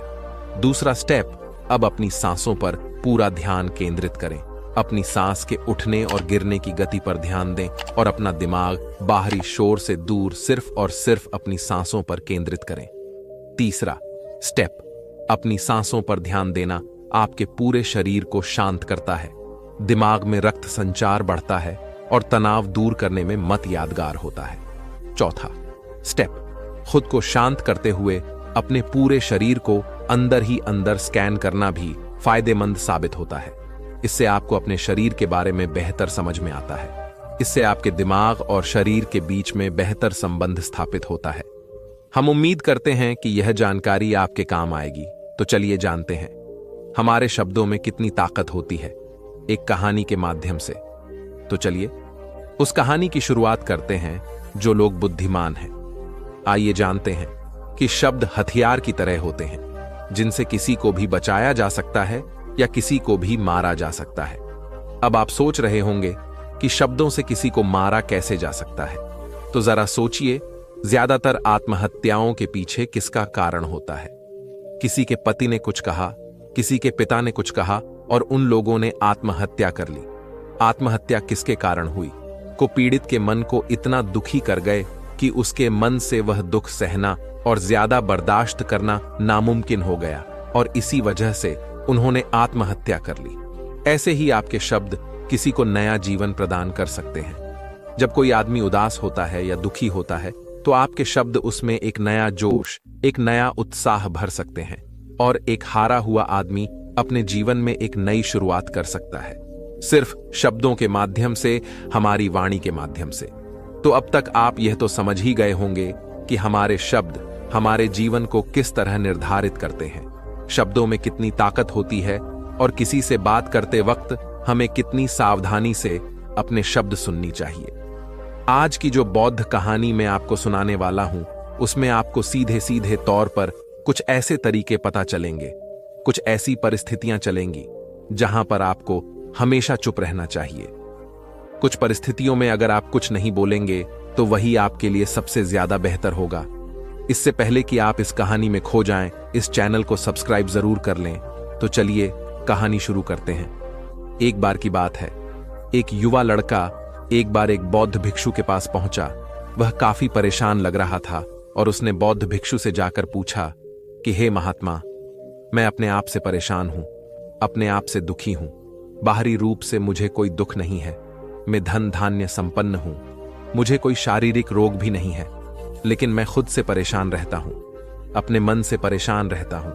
अक्सर मेरी बातों को मेरा कोई भी दोस्त गंभीरता से नहीं लेता है और न ही मेरे परिवार के लोग मेरी किसी बात को गंभीरता से लेते हैं। मैं जो कुछ भी सलाह देता हूं, या तो मैं उसे मजाक में उड़ा देते हैं या फिर उसे गंभीरता से लेते ही नहीं है। मेरी बातों को कोई गंभीरता से क्यों नहीं लेता है? क्यों मेरी बातों पर कोई अमल नहीं करता? मेरी बातों में कोई रुचि नहीं दिखाता? क्या कारण है? कृपया मुझे बताने का कष्ट करें और मेरे मन के इस दुख को दूर करें। यह सुनकर बौद्ध भिक्षु ने कहा कि आज सुबह में चालित ध्यान करके वापस आ रहा था। रास्ते में कुछ का हुए कांव कांव कर रहे थे और वहीं पर जब मैं चलता हुआ कुछ दूर आया तो मुझे एक मोर की मधुर आवाज सुनाई दी। यह सुनकर अचानक मेरे मन में ख्याल आया कि कौन कितना काम करते हैं, कितना बोलते रहते हैं, लेकिन कोई भी प्राणी कोई की आवाज को पसंद नहीं करता। वह हमेशा सही परिस्थिति के हिसाब से बोलता है। जब भी बारिश होने वाली होती है और बादल गरजते हैं और बारिश होने की आशंका होती है, ऐसे में मोर अपनी मधुर आवाज में गाता है जो सभी को प्रिय होता है, सभी को अच्छा लगता है।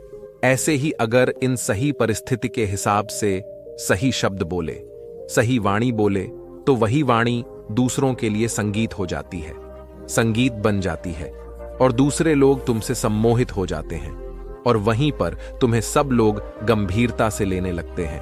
और दूसरी तरफ अगर तुम यूं ही बेफिजूल ऐसे ही बोलते रहते हो, बिना किसी बात के बोले चले जाते हो, तो फिर तुम्हें कोई गंभीरता से नहीं लेता। तुम उसको हुए की भांति हो जाते हो जिसकी वाणी कोई पसंद नहीं करता और बाद में तुम्हें दुख होता है कि तुम्हें कोई गंभीरता से क्यों नहीं लेता। इसीलिए अपने शब्दों को बेहद बुद्धिमानी के साथ इस्तेमाल करना सीखो। अगर तुम नहीं सीखोगे तो समय आज में तुम्हें कोई सम्मान या कोई गंभीरता से नहीं लेगा। यह सुनकर वह युवा लड़का बोला कि महात्मा, मैं जानता हूं कि मैं ज्यादा बोलने की बीमारी से ग्रस्त हो, मुझे इतना नहीं बोलना चाहिए, लेकिन मैं अपने आप पर काबू नहीं रख पाता और ना ही मैं इतना बुद्धिमान हूं कि मैं अपने शब्दों को नाप तोल कर बोल सके। मैं तो किसी से बात करते वक्त इतना सोचना भी नहीं कि मुझे अपने शब्द किस तरह इस्तेमाल करने हैं। कृपया करके कुछ ऐसी परिस्थितियां बता दीजिए जहां पर मुझे कम बोलना है या फिर बोलना ही नहीं है, हमेशा चुप रहना है। अगर आप में राय से मार्गदर्शन कर सकते हैं तो मेरा जीवन आसान हो जाएगा और मुझे ज्यादा दिमाग या अपनी बुद्धि लगाने की जरूरत नहीं पड़ेगी। यह सुनकर बौद्ध भिक्षु ने मुस्कुराते हुए कहा कि बेटा, वैसे तो इंसान को हर परिस्थिति में सोच समझकर ही बोलना चाहिए, लेकिन अगर वह हमेशा होश में नहीं रह पाता है, ध्यान में नहीं रह पाता है, तो मैं तुम्हारे दैनिक जीवन की कुछ ऐसी परिस्थितियां बता रहा हूं जहां पर तुम्हें हमेशा चुप रहना है। अगर तुम ऐसी जगहों पर कुछ बोलोगे तो जहां तुम्हारा अपमान ही होगा या फिर तुम्हें कोई गंभीरता से नहीं लेगा। सबसे पहली जगह है, या यूं कहें ऐसी परिस्थिति जहां पर इंसान को हमेशा चुप रहना चाहिए, वह है जब किसी ऐसे विषय के बारे में बातचीत हो रही हो जिसके बारे में आपको कोई जानकारी ही नहीं है। तो ऐसी परिस्थिति में व्यर्थ में बीच टांग अड़ाना, अपना ज्ञान देना। व्यर्थ का ज्ञान आपको कुछ पता नहीं है, लेकिन फिर भी आप अपना ज्ञान देने के लिए उत्सुक हैं, तो ऐसी जगह पर आपका अपमान ही होगा। जरा तुम खुद सोचो, जब कोई बीमार आदमी अपनी बीमारी के बारे में चर्चा कर रहा हो और आपको उस बीमारी के बारे में कोई भी ज्ञान नहीं है, लेकिन फिर भी व्यर्थ में भी कार्य में उसे ऐसी ऐसी औषधि हो बता रहे हैं जिनका उसकी बीमारी से कोई तालमेल नहीं है, तो ऐसे में आप अपनी प्रतिष्ठा अपने हाथों से को रहे होते हैं और आपको पता ही नहीं होता है। ऐसी परिस्थिति में आदमी को हमेशा सुनना चाहिए। ध्यान से सुनना भी एक कला होती है। अगर आप सुनने का दिखावा करेंगे तो कहीं ना कहीं सामने वाले आदमी को यह एहसास हो जाता है कि यह मेरी बात पूरे ध्यान से नहीं सुन रहा है। इसीलिए जब आपको किसी विषय के बारे में पूरी तरह से जानकारी न हो तो वहां पर केवल अपने कान लगाना ही ज्यादा महत्वपूर्ण होता है, ज्यादा जरूरी होता है। आप उस इंसान की बातें ध्यान से सुन सकते हैं और इसी बीच आप दोनों के बीच एक संबंध पैदा होगा। और उस संबंध सच्चा होगा, क्योंकि आपने उसके बाद को बड़े ही ध्यान से सुना है और इस बात का पता सामने वाले को भी होता है। तो हम बिना कुछ बोले सिर्फ सुनने मात्र से किसी को अपना दोस्त बना लेते हैं, अपना मित्र बना सकते हैं। इस बात को हमेशा ध्यान में रखना। दूसरी जगह है जहां ईशान को हमेशा चुप रहना चाहिए, वह है खाना खाते वक्त। खाना इंसान को हमेशा चुप रहकर खाना चाहिए, मौन रहकर खाना चाहिए। महात्मा बुद्ध और उनके भिक्षु हमेशा चुप रहकर भोजन करते हैं, शांत भाव से भोजन करते हैं, परिपूर्ण होकर भोजन करते हैं, पूरी तरह से करते हैं, एक एक टुकड़े का स्वाद लेकर भोजन करते हैं। और ऐसा भोजन जब आपके शरीर में पहुंचता है तो वो आपके अंग अंग तक ऊर्जा पहुंचाता है। अक्सर हम भोजन करते वक्त कुछ ना कुछ बोलते रहते हैं, कुछ ना कुछ सुनते रहते हैं, लेकिन मौन रहकर पूरा स्वाद लेकर उस भोजन को कभी नहीं करते। हम उस भोजन को करते वक्त आधे अधूरे ही रहते हैं और इसीलिए हमारा शरीर रोगों से ग्रस्त हो जाता है। तुम खुद सोचो, बौद्ध भिक्षु हमेशा भिक्षा लेकर भोजन करता है और भिक्षा भी कितनी बिल्कुल मामूली सी, और वो भी एक हुआ तो एक वक्त भोजन करने के बाद भी वह इतनी स्वस्थ रहते थे, इतने उत्साह, जोश और आनंद से भरे होते थे। और हम तो इतना खाना खाते हैं, इतने सारे भोजन की शाम हमारे लिए उपलब्ध होती है, लेकिन हमारे शरीर में कोई पूजा नहीं होती है। इसका सबसे बड़ा कारण होता है कि हम अपना भोजन होश में नहीं करते हैं, परिपूर्ण होकर नहीं करते हैं, मौन रहकर नहीं करते हैं। इसीलिए अपना भोजन हमेशा मौन रहकर ही करो। तीसरी जगह जहां पर अगर आपने चुप रहना सीख लिया तो इसका मतलब यह है कि आपने अपने ऊपर विजय हासिल कर ली। जी हां, गुस्से में शांत रहना या चुप रहना इतना आसान नहीं होता है। अक्सर हम गुस्से से भरकर कुछ ऐसे शब्द या अपशब्द बोल जाते हैं जिसका पछतावा हमें हमेशा बाद में होता रहता है, लेकिन जुबान से निकला हुआ शब्द वापस नहीं हो सकता, उस शब्द को मिटाया नहीं जा सकता। अब वह जिंदगी भर हमारे दामन से जुड़ चुका है और वो गुस्से में बोला गया। अब शब्द हमारे मन को समय समय पर बेचैन करता रहता है, दुखी करता रहता है, लेकिन गुस्से के वक्त चुप रहना सीखना भी एक बहुत बड़ी कला होती है।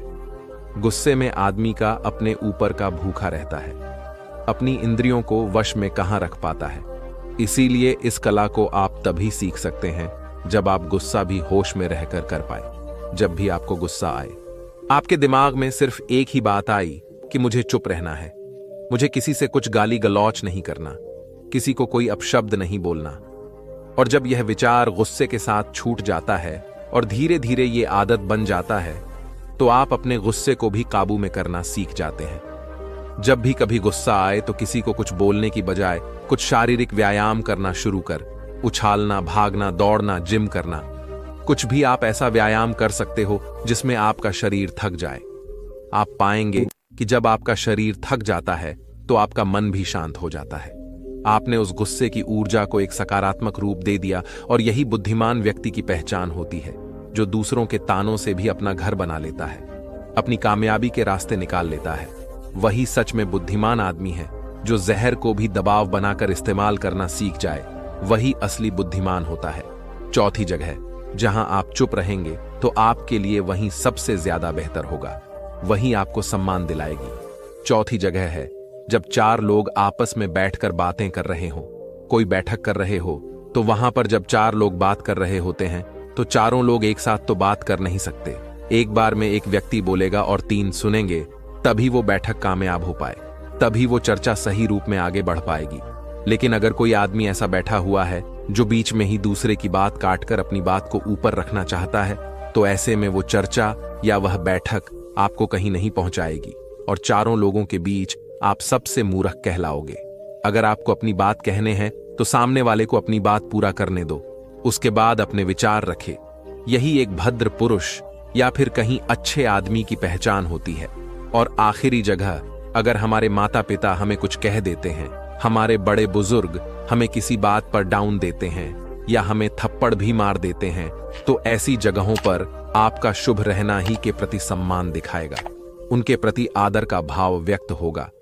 अगर आप उनके सामने उनका विरोध कर देते हैं, उनका प्रतिरोध कर देते हैं, तो वह गुस्सा तो थोड़ी देर बाद शांत हो जाएगा, लेकिन वह कही गई बात, वो विरोध किया हुआ शब्द या फिर कुछ भी उल्टा सीधा हमेशा आपके मन को सताएगा और आपके माता पिता को हमेशा यही लगेगा कि आज ये हमारी इज्जत नहीं करता, आज ही हमारी बात नहीं मानता, क्योंकि यह कमाने लग गया है, ये बड़ा आदमी बन गया है।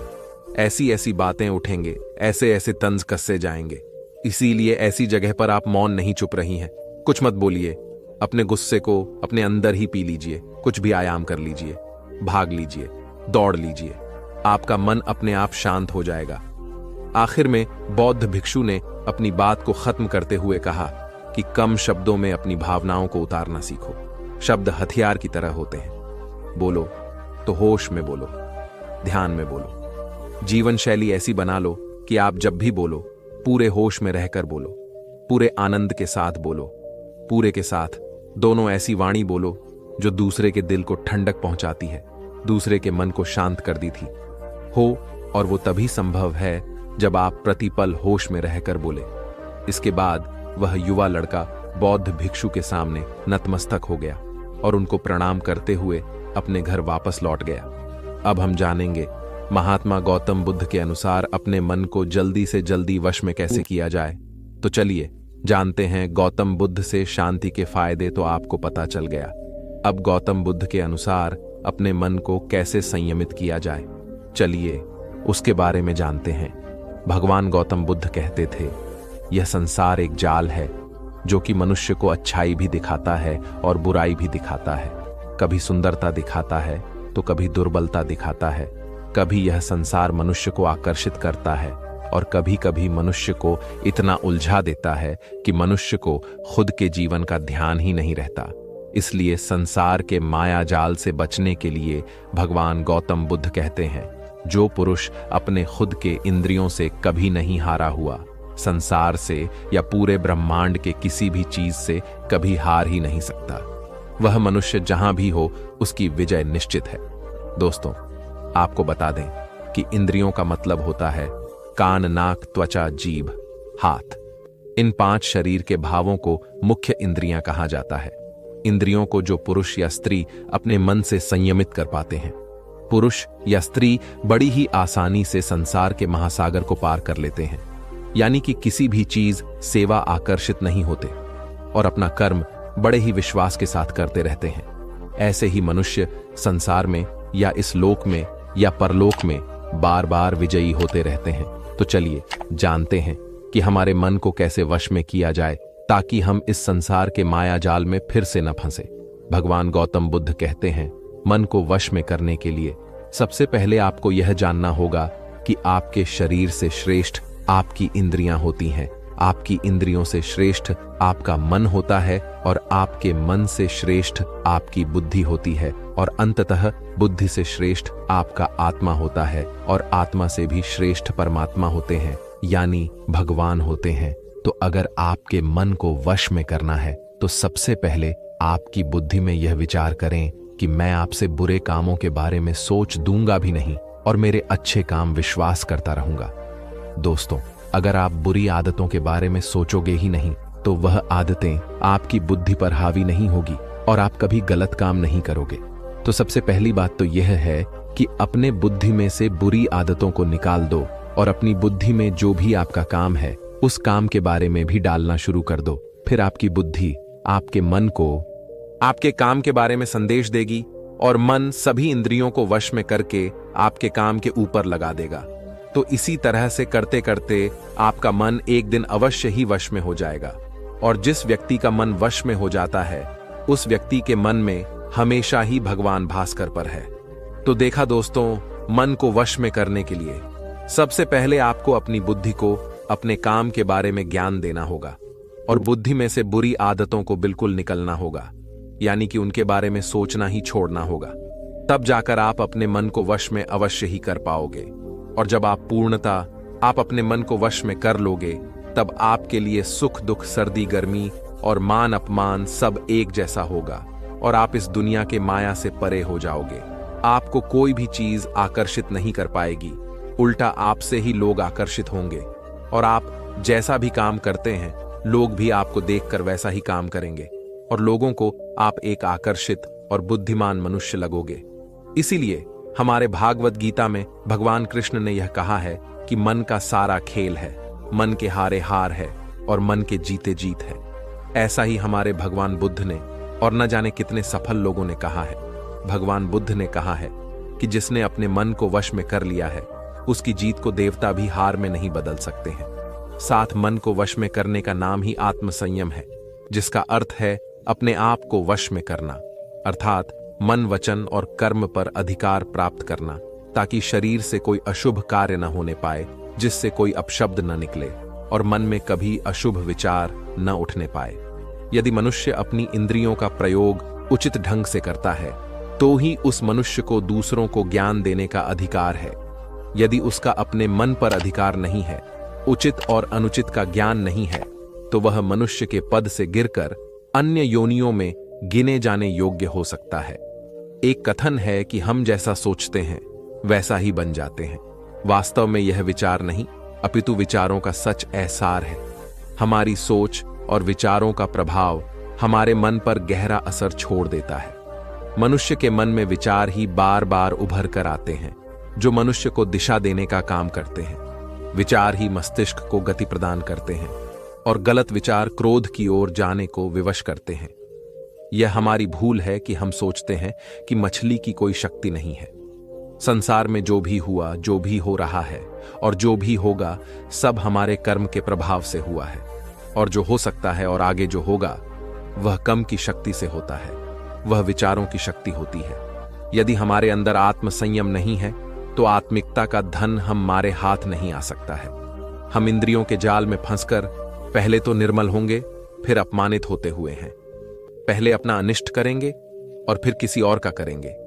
यह सच है कि जो लोग दूसरों के लिए सोचते हैं, उनका मन विश्वासपूर्ण विचारों का स्रोत है। इसलिए यदि बुराई से बचना हो, तो अपनी दिशा को भलाई की ओर मोड़ देना चाहिए। वास्तव में यदि आप जीतना ही चाहते हैं, तो सबसे पहले आत्मसंयम की आदत डाल लें, क्योंकि संयम का अर्थ ही है अपनी बिखरी हुई को निश्चित दिशा देना। मान लीजिए जिस कार्य को नहीं करना है, और जब उसे ही करने के लिए मन आकर्षित करता है, तो आप उसे प्रयास पूर्वक रोकने के लिए मन बना लें। उसे ही आत्मसंयम कहते हैं। संयम का अर्थ है जब हम आकर्षणों की ओर जाने के लिए हमारा मन सहज रूप से रुक जाए। गांधी जी ने कहा था कि अनुशासन और बलिदान के बिना मुक्ति की आशा नहीं की जा सकती है। लेकिन यह बात भी सच है कि लोग अक्सर गुस्से में विवेक शून्य होकर तुरंत अपने आत्मसंयम को गुस्से में खो देते हैं। यह सच है कि समय बीतने के साथ लोगों के आत्मसंयम में भारी कमी आई है। इसके गंभीर परिणाम सामने भी आए हैं। इसलिए आत्मसंयम की उपयोगिता को किसी भी हाल में कम नहीं आंका जा सकता है। लेकिन यह भी सच है कि शुरुआत में आत्मसंयम का मार्ग थोड़ा कठिन लगता है, अर्थात मन को वश में करने का नाम ही आत्मसंयम है। मनुष्य को मिली हुई शक्तियों को निश्चित दिशा देना संयम कहलाता है। जीवन में असंभव कुछ भी नहीं है। जब जागो तब सवेरा होता है। अगर आपको यह लगता है कि मेरे जीवन में बहुत से बुरे काम किए हुए हैं और अब इन गलत कामों को सुधारने के लिए कोई भी विकल्प नहीं है, तो आपको गौतम बुद्ध के जीवन की यह कहानी एक बार अवश्य सुननी चाहिए। तो चलिए कहानी को शुरू करते हैं। एक दिन किसान बुद्ध के पास आया और बोला, महाराज, मैं एक साधारण किसान बीज बोकर हल चलाकर अनाज उत्पन्न करता हूं और तब उसे ग्रहण करता हूं, किंतु इससे मेरे मन को तसल्ली नहीं मिलते। मैं कुछ ऐसा करना चाहता हूं जिससे मेरे खेत में अमृतत्व के फल उत्पन्न हो। आप मुझे मार्गदर्शन दीजिए जिससे मेरे खेत में अमृतत्व के फल उत्पन्न होने लगा। बात सुनकर बुद्ध मुस्कुराकर बोले, भले रखते हैं तुम्हें, अमृतत्व का फल तो अवश्य मिल सकता है, किंतु इसके लिए तुम्हें खेत में बीज बोकर अपने मन में बीज बोने होंगे। यह सुनकर किसान हैरानी से बोला, प्रभु, आप यह क्या कह रहे हैं? भला मन के बीज बोकर भी फल प्राप्त हो सकते हैं? बुद्ध बोले, बिल्कुल हो सकते हैं, और इन बीजों से तुम्हें जो फल प्राप्त होंगे वहां कई साधारण न होकर अद्भुत होंगे, जो तुम्हारे जीवन को भी सफल बनाएंगे और तुम्हें नेकी की राह दिखाएंगे। किसान ने कहा, प्रभु, तब तो मुझे अवश्य बताइए कि मैं मन में बीज कैसे दूं? बुद्ध बोले, तुम मन में विश्वास के बीज बो, विवेक का हल चला जान के जल से उसे सींचो और उसमें नम्रता का उर्वरक डालो। इससे तुम्हें अमृतत्व का फल प्राप्त होगा। उसे खाकर तुम्हारे सारे दुख दूर हो जाएंगे और तुम्हें असीम शांति का अनुभव होगा। बुद्ध से अमृतत्व के फल की प्राप्ति की बात सुनकर किसान की आंखें खुल गई। वह समझ गया कि अमृतत्व का फल सद्विचारों के द्वारा ही प्राप्त किया जा सकता है। गौतम बुद्ध किसी उपवन में विश्राम कर रहे थे। तभी बच्चों का एक झुंड आया और पेड़ पर पत्थर मारकर आम गिराने लगा। एक पत्थर बुद्ध के सर पर लगा और उससे खून बहने लगा। बुद्ध की आंखों में आंसू आ गए। बच्चों ने देखा तो भयभीत हो गए। उन्हें लगा कि अब बुद्ध उन्हें भला बुरा कहेंगे। बच्चों ने उनके चरण पकड़ लिए और उनसे क्षमा याचना करने लगे। उनमें से एक बच्चे ने कहा, हमसे बड़ी भूल हो गई है। मेरी वजह से आपको पत्थर लगा और आपके आंसू आ गए। इस पर बुद्ध ने कहा, बच्चों में इसलिए दुखी हूं कि तुमने आम के पेड़ पर पत्थर मारा तो पेट में बदले में तुम्हें मीठे फल दिए, लेकिन मुझे मार में, पर मैं तुम्हें सिर्फ भय दे सका। एक बार भगवान बुद्ध अपने अनुयायियों के साथ किसी गांव में उपदेश देने जा रहे थे। उस गांव से पूर्व ही मार्ग में उन लोगों को जगह जगह बहुत सारे गड्ढे खोदे हुए मिले। बुद्ध के शिष्य में उन गड्ढों को देखकर जिज्ञासा प्रकट की, आखिर इस तरह के गड्ढे खोदे होने का तात्पर्य गया है। बुद्ध बोले, पानी की तलाश में किसी व्यक्ति में इतने गड्ढे खोदे हैं। यदि वह धैर्यपूर्वक एक ही स्थान पर गंदा होता तो उसे पानी अवश्य मिल जाता है, पर वह थोड़ी देर तक होता और पानी न मिलने पर दूसरा गड्ढा खोदना शुरू कर देता। व्यक्ति को परिश्रम करने के साथ धैर्य भी रखना चाहिए। एक बार भगवान बुद्ध भिक्षा के लिए किसान के यहां पहुंचे। तथागत को भिक्षा के लिए आया देखकर किसान उपेक्षा से बोला, श्रमण में हल जोतता हूं और तब खाता हूं। तुम्हें भी हल जोतना और बीज बोना चाहिए और तब खाना खाना चाहिए। बुद्ध ने कहा, महाराज, मैं भी खेती ही करता हूं। इस पर किसान को जिज्ञासा हुई। बोले, गौतम, मैंने तुम्हारा हल देखता हूं, मैं बैल और ने खेती के स्थल। तब आप कैसे कहते हैं कि आप भी खेती करते हैं? आप कृपया अपनी खेती के संबंध में समझाइए। बुद्ध ने कहा, महाराज, मेरे पास श्रद्धा का बीज, तपस्या, रुपये वर्षा, 1000 रुपये जोत और हाल है। फिर का दंड है, विचार रूपी रस्सी है, स्मृति और जागरूकता रूपी हल्की पाल और प्रेमी है। मैं वचन और कर्म में संयुक्त रहता हूं। मैं अपनी इस खेती को बेकार घास से मुक्त रखता हूं और आनंद की फसल काट लेने तक प्रयत्नशील रहने वाला हूं। अप्रमाद मेरा बैल है, जो बाधाएं देखकर भी पीछे मुंह नहीं मोड़ता है। वह मुझे सीधा शांति धाम तक ले जाता है। इस प्रकार मैं अमृत की खेती करता हूं। एक बार बुद्ध से मल्लू के पुत्र में पूछा, भगवान, आपने आज तक यह नहीं बताया कि मृत्यु के उपरांत क्या होता है। उसकी बात सुनकर बुद्ध मुस्कुराए। फिर उन्होंने उससे पूछा, पहले मेरी एक बात का जवाब दो। अगर कोई व्यक्ति कहीं जा रहा हो और अचानक कहीं से आकर उसके शरीर में एक बुझा बावन घुस जाए तो उसे क्या करना चाहिए? पहले शरीर में घुसे बहन को हटाना ठीक रहेगा, या फिर देखना कि बहन के घर से आया है और किसे लक्ष्य कर मारा गया है? मनु के पुत्र में कहा, पहले तो शरीर में घुसे बाढ़ को तुरंत निकालना चाहिए, अन्यथा वे पूरे शरीर में फैल जाएगा। बुद्ध ने कहा, बिल्कुल ठीक कहा तुमने। अब यह बताओ कि पहले इस जीवन के दुखों के निवारण का उपाय किया जाए या मृत्यु के बाद की बातों के बारे में सोचा जाए? मनु के पुत्र अब समझ चुका था और उसकी जिज्ञासा शांत हो गए। एक दिन एक व्यक्ति बुद्ध के पास पहुंचा। वह बहुत अधिक तनाव में था। अनेक प्रश्न उसके दिमाग में घूम घूम कर उसे परेशान कर रहे थे, जैसे आत्मा क्या है, आदमी मृत्यु के बाद कहां जाता है, सृष्टि का निर्माता कौन है, स्वर्ग नरक की अवधारणा, कहां तक सच है और ईश्वर है या नहीं। उसे इन प्रश्नों के उत्तर नहीं मिल रहे थे। जब वह बुद्ध के पास पहुंचा तो उसने देखा कि बुद्ध को कई लोग घेर कर बैठे हैं। बुद्ध उन सभी के प्रश्नों को, जिज्ञासाओं का समाधान अत्यंत सहज भाव से कर रहे हैं।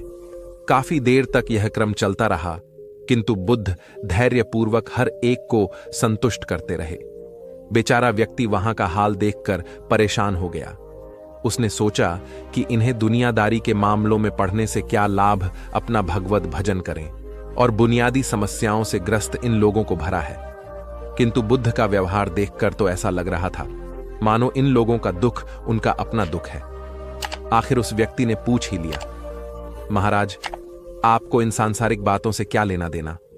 बुद्ध बोले, मैं ज्ञानी नहीं हूं और इंसान हैं, वैसे भी वह ज्ञान किस काम का जो इतना घमंडी और आत्म हो कि अपने अतिरिक्त दूसरे की चिंता ना कर सके। ऐसा ज्ञान तो अज्ञान से भी बुरा है। बुद्ध की बातें सुनकर व्यक्ति की उलझन दूर हो गई। उस दिन से उसकी सोच व आचरण दोनों बदल गए। कथा का सार यह है कि ज्ञान तभी सार्थक होता है जब वह लोक कल्याण में संलग्न हो। महात्मा बुद्ध गांव में ठहरे हुए थे। वे प्रतिदिन शाम को वहां पर सत्संग करते थे। भक्तों की भीड़ होती थी क्योंकि उनके प्रवचनों से जीवन को सही दिशा बोध प्राप्त होता था। बुद्ध की वाणी में गजब का जादू था। उनके शब्द श्रोता के दिल में उतर जाते थे। एक युवक प्रतिदिन बुद्ध का प्रवचन सुन रहा था। एक दिन जब प्रवचन समाप्त हो गए तो वह बुद्ध के पास गया और बोला, महाराज, मैं काफी दिनों से आपके प्रवचन सुन रहा हूं, किंतु यहां से जाने के बाद में अपने गृहस्थ जीवन में वैसा सदाचरण नहीं कर पाता जैसा यहां से सुनकर चाहता हूं। इससे सत्संग के महत्व पर शंका भी होने लगती है। बताइए मैं क्या करूं? बुद्ध ने युवक को बांस की टोकरी देते हुए उसमें पानी भर कर लाने के लिए कहा। युवक टोकरी में जल भरने में असफल रहा। बुद्ध ने यह कार्य निरंतर जारी रखने के लिए कहा। युवक प्रतिदिन टोकरी में जल भरने का प्रयास करता किंतु सफल नहीं हो पाता। कुछ दिनों बाद बुद्ध ने उससे पूछा, इतने दिनों से टोकरी में लगातार जल डालने से क्या टोकरी में कोई फर्क नजर आया? युवक बोला, एक फर्क जरूर नजर आया है। पहले टोकरी के साथ मिट्टी जमा होती थी, अब साफ दिखाई देती है। कोई गंदगी नहीं दिखाई देती है और इसके छह पहले जितने बड़े में ही रह गए वे बहुत छोटे हो गए हैं। तो बुद्ध ने उसे समझाया, यदि इसी तरह उसे पानी में निरंतर डालते हो गया तो कुछ ही दिनों में यह छह भूलकर बंद हो जाएंगे और टोकरी में पानी भर पाओगे। इसी प्रकार जो निरंतर सत्संग करते हैं उनका मन एक दिन अवश्य निर्मल हो जाता है। अवगुणों के छिद्र भरने लगते हैं और गुणों का जल भरने लगता है। युवक ने बुद्ध से अपनी समस्या का समाधान पा लिया। निरंतर सत्संग से दूर जन भी सज्जन हो जाते हैं, क्योंकि महापुरुषों की पवित्र वाणी उनके मानसिक विकारों को दूर कर उनमें सद्विचारों का आलोक प्रसारित कर देती है। एक आदमी को बुद्ध ने सुझाव दिया कि दूर से पानी लाते हो, क्यों नहीं अपने घर के पास एक कुआं खोद लेते हैं? हमेशा के लिए पानी की समस्या से छुटकारा मिल जाएगा। सलाह मानकर उस आदमी ने कुआं खोदना शुरू किया, लेकिन 7-8 फीट खोदने के बाद उसे पानी तो क्या, गीली मिट्टी का भी चेहरा नहीं मिला। उसने वह जगह छोड़कर दूसरी जगह खुदाई शुरू की, लेकिन 10 फीट खोदने के बाद भी उसमें पानी नहीं निकला। उसने फिर तीसरी जगह कुमार खोदना शुरू किया, लेकिन यहां भी उसे निराशा ही हाथ लगी। इस क्रम में उसने 8-10 फीट के स्कूल में डाले, लेकिन पानी कहीं नहीं मिला। वह निराश होकर बुद्ध के पास गया। उसने बुद्ध को बताया कि मैंने 10 को खोद डाले मगर पानी एक में भी नहीं निकला। बुद्ध को आश्चर्य हुआ। वे स्वयं चलकर उस स्थान पर आए जहां उसने 10 गड्ढे खोदे हुए थे। बुद्ध ने उन गड्ढों की गहराई देखी और सारा माजरा समझ गए। फिर में बोले, 10 कुएं खोदने की बजाय एक कुएं में ही तुम अपना सारा परिश्रम लगाते तो पानी कब का मिल गया होता। तुम सब गड्ढों को बंद कर दो, केवल एक को गहरा करते जाओ, पानी निकल आएगा। उसने बुद्ध की बात मानकर ऐसा ही किया। परिणाम स्वरूप को पूर्ण होते ही पानी निकल आया। सबने भगवान बुद्ध की जय जयकार किया। धन्ना सेठ के पास 7 पुश्तों के पालन पोषण जितना धर्म था। उसका व्यापार चारों तरफ फैला हुआ था, किंतु फिर भी उसका मन अशांत रहता था। कभी धन की सुरक्षा की चिंता तो कभी व्यापारिक प्रतिस्पर्धा में आगे निकलने का तनाव। चिंता और तनाव के कारण वह अस्वस्थ रहने लगा। उसके मित्र में उसकी ड्यूटी दशा देखी तो उसे बुद्ध के पास जाने की सलाह दी। सेठ बुद्ध के पास पहुंचा और अपनी समस्या बताई। बुद्ध ने उसे सांत्वना देते हुए कहा, तुम घबराओ मत, तुम्हारा कष्ट अवश्य दूर होगा, बस तुम यहां कुछ दिन रहकर ध्यान किया करो। बुद्ध के कहे अनुसार सेठ ने रोज ध्यान करना शुरू कर दिया, किंतु शेर का मन ध्यान में नहीं लगा।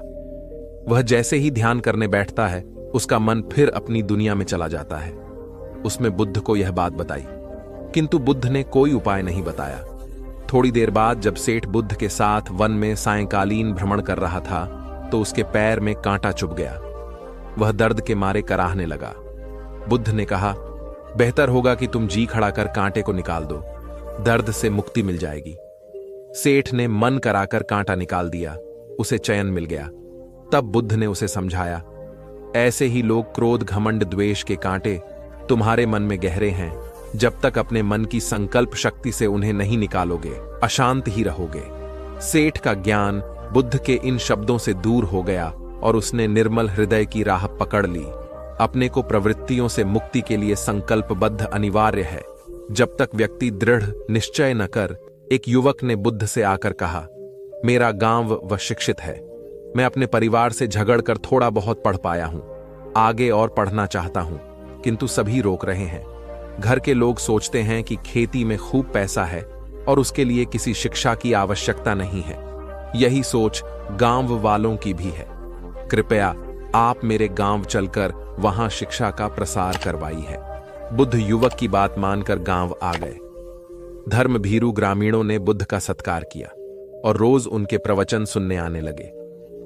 बुद्ध जब भी शिक्षा का महत्व बताते, ग्रामीण विरोधी मत रखते। एक दिन एक महिला अपने 5 साल के बच्चे के लिए पूछने लगी कि उसे किस उम्र से शिक्षा दिलवाई।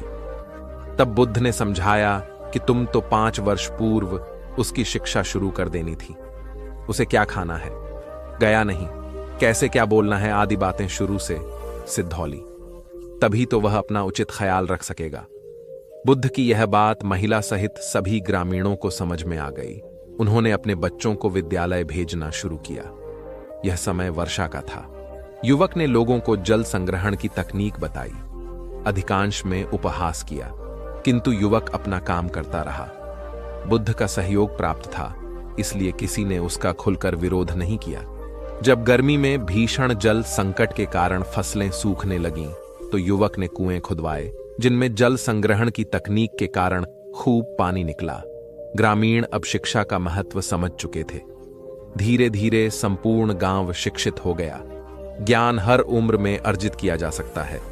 यही ज्ञान हमें जीवन में आने वाली समस्याओं के समाधान की राह सुझाता है। आम्रपाली बौद्ध काल में वैशाली के वाणिज्य संघ के इतिहास प्रसिद्ध लिच्छवी राज नृत्यांगना थे। इनका एक नाम आम्रपाली या पालिका भी है। आम्रपाली अत्यंत सुंदर थे और कहते हैं जो भी उसे एक बार देख लेता वह उस पर मुग्ध हो जाता था। अजातशत्रु उसके प्रेमी में था और उस समय के उपलब्ध साहित्य में अजातशत्रु के पिता बिंबिसार को भी गुप्त रूप से उसका प्रेमी और थी बताया गया है। आम्रपाली को लेकर भारतीय भाषाओं में बहुत से काव्य नाटक और उपन्यास लिखे गए हैं। एक बार की बात है, महात्मा बुद्ध अपने शिष्यों के साथ घूमते हुए वैशाली नगरी में पहुंचे। वैशाली को उस समय 16 महाजनपदों में एक महत्वपूर्ण जनपद माना जाता था, जिसकी ख्याति दूर दूर तक फैली हुई थी। यह नगरी परम वैभवशाली और हर तरफ से संपन्न थे। महात्मा बुद्ध के आने के बाद पूरे नगर में फैलते देर ना लगी, जिसे जब पता चलता हुआ तभी उनसे मिलने पहुंच जाता और उनके उपदेश सुनकर खुद को भाग्यशाली समझता। बुद्ध का चरित्र ही ऐसा प्रभावशाली था कि उनसे प्रभावित हुए बिना कोई नहीं रह सका। उस नगर के गाने का और राजपट की आम्रपाली भी बुद्ध से मिलने के इच्छुक थे। वह खुद महात्मा बुद्ध के पास चलकर आई और उन्हें अपने घर भोजन के लिए आमंत्रित किया। उसने इतने सरल और प्रेम भाव से बुद्ध से विनती की कि बुद्ध मना नहीं कर सके। जब यह बात उनके शिष्यों को पता चला कि महात्मा बुद्ध ने एक गाने का आमंत्रण स्वीकार किया है, तो सब ने इसका विरोध किया। महात्मा बुद्ध ने बड़ी सरलता से अपने शिष्यों से कहा, मैंने तो उसकी प्रेम भावना देखी। उसने जिस भावना से मुझे बुलाया है वह बिल्कुल पवित्र और निश्चल था। वह आज मुझसे मिलने एक गणिका बनकर नहीं, बल्कि एक भक्ति भाव से आई थी। फिर भला मैं कैसे उसका आमंत्रण स्वीकार नहीं करता, वह चाहे एक वेश्या हो या फिर कोई सन्यासी। यथा समय बुद्ध आम्रपाली के घर भोजन के लिए गए। वह पहले से ही भोजन की सारी व्यवस्था करके भगवान बुद्ध के आने की राह देख रही थी। मन में यह विचार भी आ रहा था कि कहीं बुद्ध अपनी बात से मुकर ना जाए। इतने बड़े सन्यासी भला क्यों एक वेश्या के बुलाने पर उसके घर आकर भोजन करेंगे। परंतु जैसे ही आम्रपाली ने बुद्ध को अपने घर आते देखा, उसकी प्रसन्नता का ठिकाना न रहा। वह दौड़कर दरवाजे पर गई और उनका स्वागत किया। खुद अपने हाथों से भोजन परोसा और उनकी आवभगत के महात्मा बुद्ध के शिष्यों ने जो उनके साथ आए थे जब एक वेश्या को, जिसके कदमों में खुद सम्राट भी अनुसार से लेकर अजातशत्रु थे, पूरी वैशाली जिसकी एक झलक पाने के लिए तरसती थी, उसे एक सन्यासी के लिए ऐसा व्यवहार करते देख बुद्ध के शिष्यों के मन में अपने गुरु के लिए सम्मान और ज्यादा बढ़ गया। आम्रपाली में महात्मा बुद्ध के व्यक्तित्व के बारे में जैसा सुना था, उनसे मिलने के बाद वह उनसे उससे ज्यादा प्रभावित हुई और उसी समय वह बुद्ध की शरण में चली गई। अपनी सारी संपत्ति बौद्ध मठ के नाम करके आजीवन भिक्षुणी बन गई। बहुत पुरानी बात है। गौतम बुद्ध एक शहर में प्रवास कर रहे थे। उनके कुछ शिष्य भी उनके साथ थे। उनके शिष्य एक दिन शहर में घूमने निकले तो उस शहर के लोगों ने उन्हें बहुत बुरा भला कहा। शिष्यों को बहुत बुरा लगा और वे वापस लौट गए। गौतम बुद्ध ने जब देखा कि उनके सभी शिष्य बहुत क्रोध में दिख रहे हैं तो उन्होंने पूछा, क्या बात है?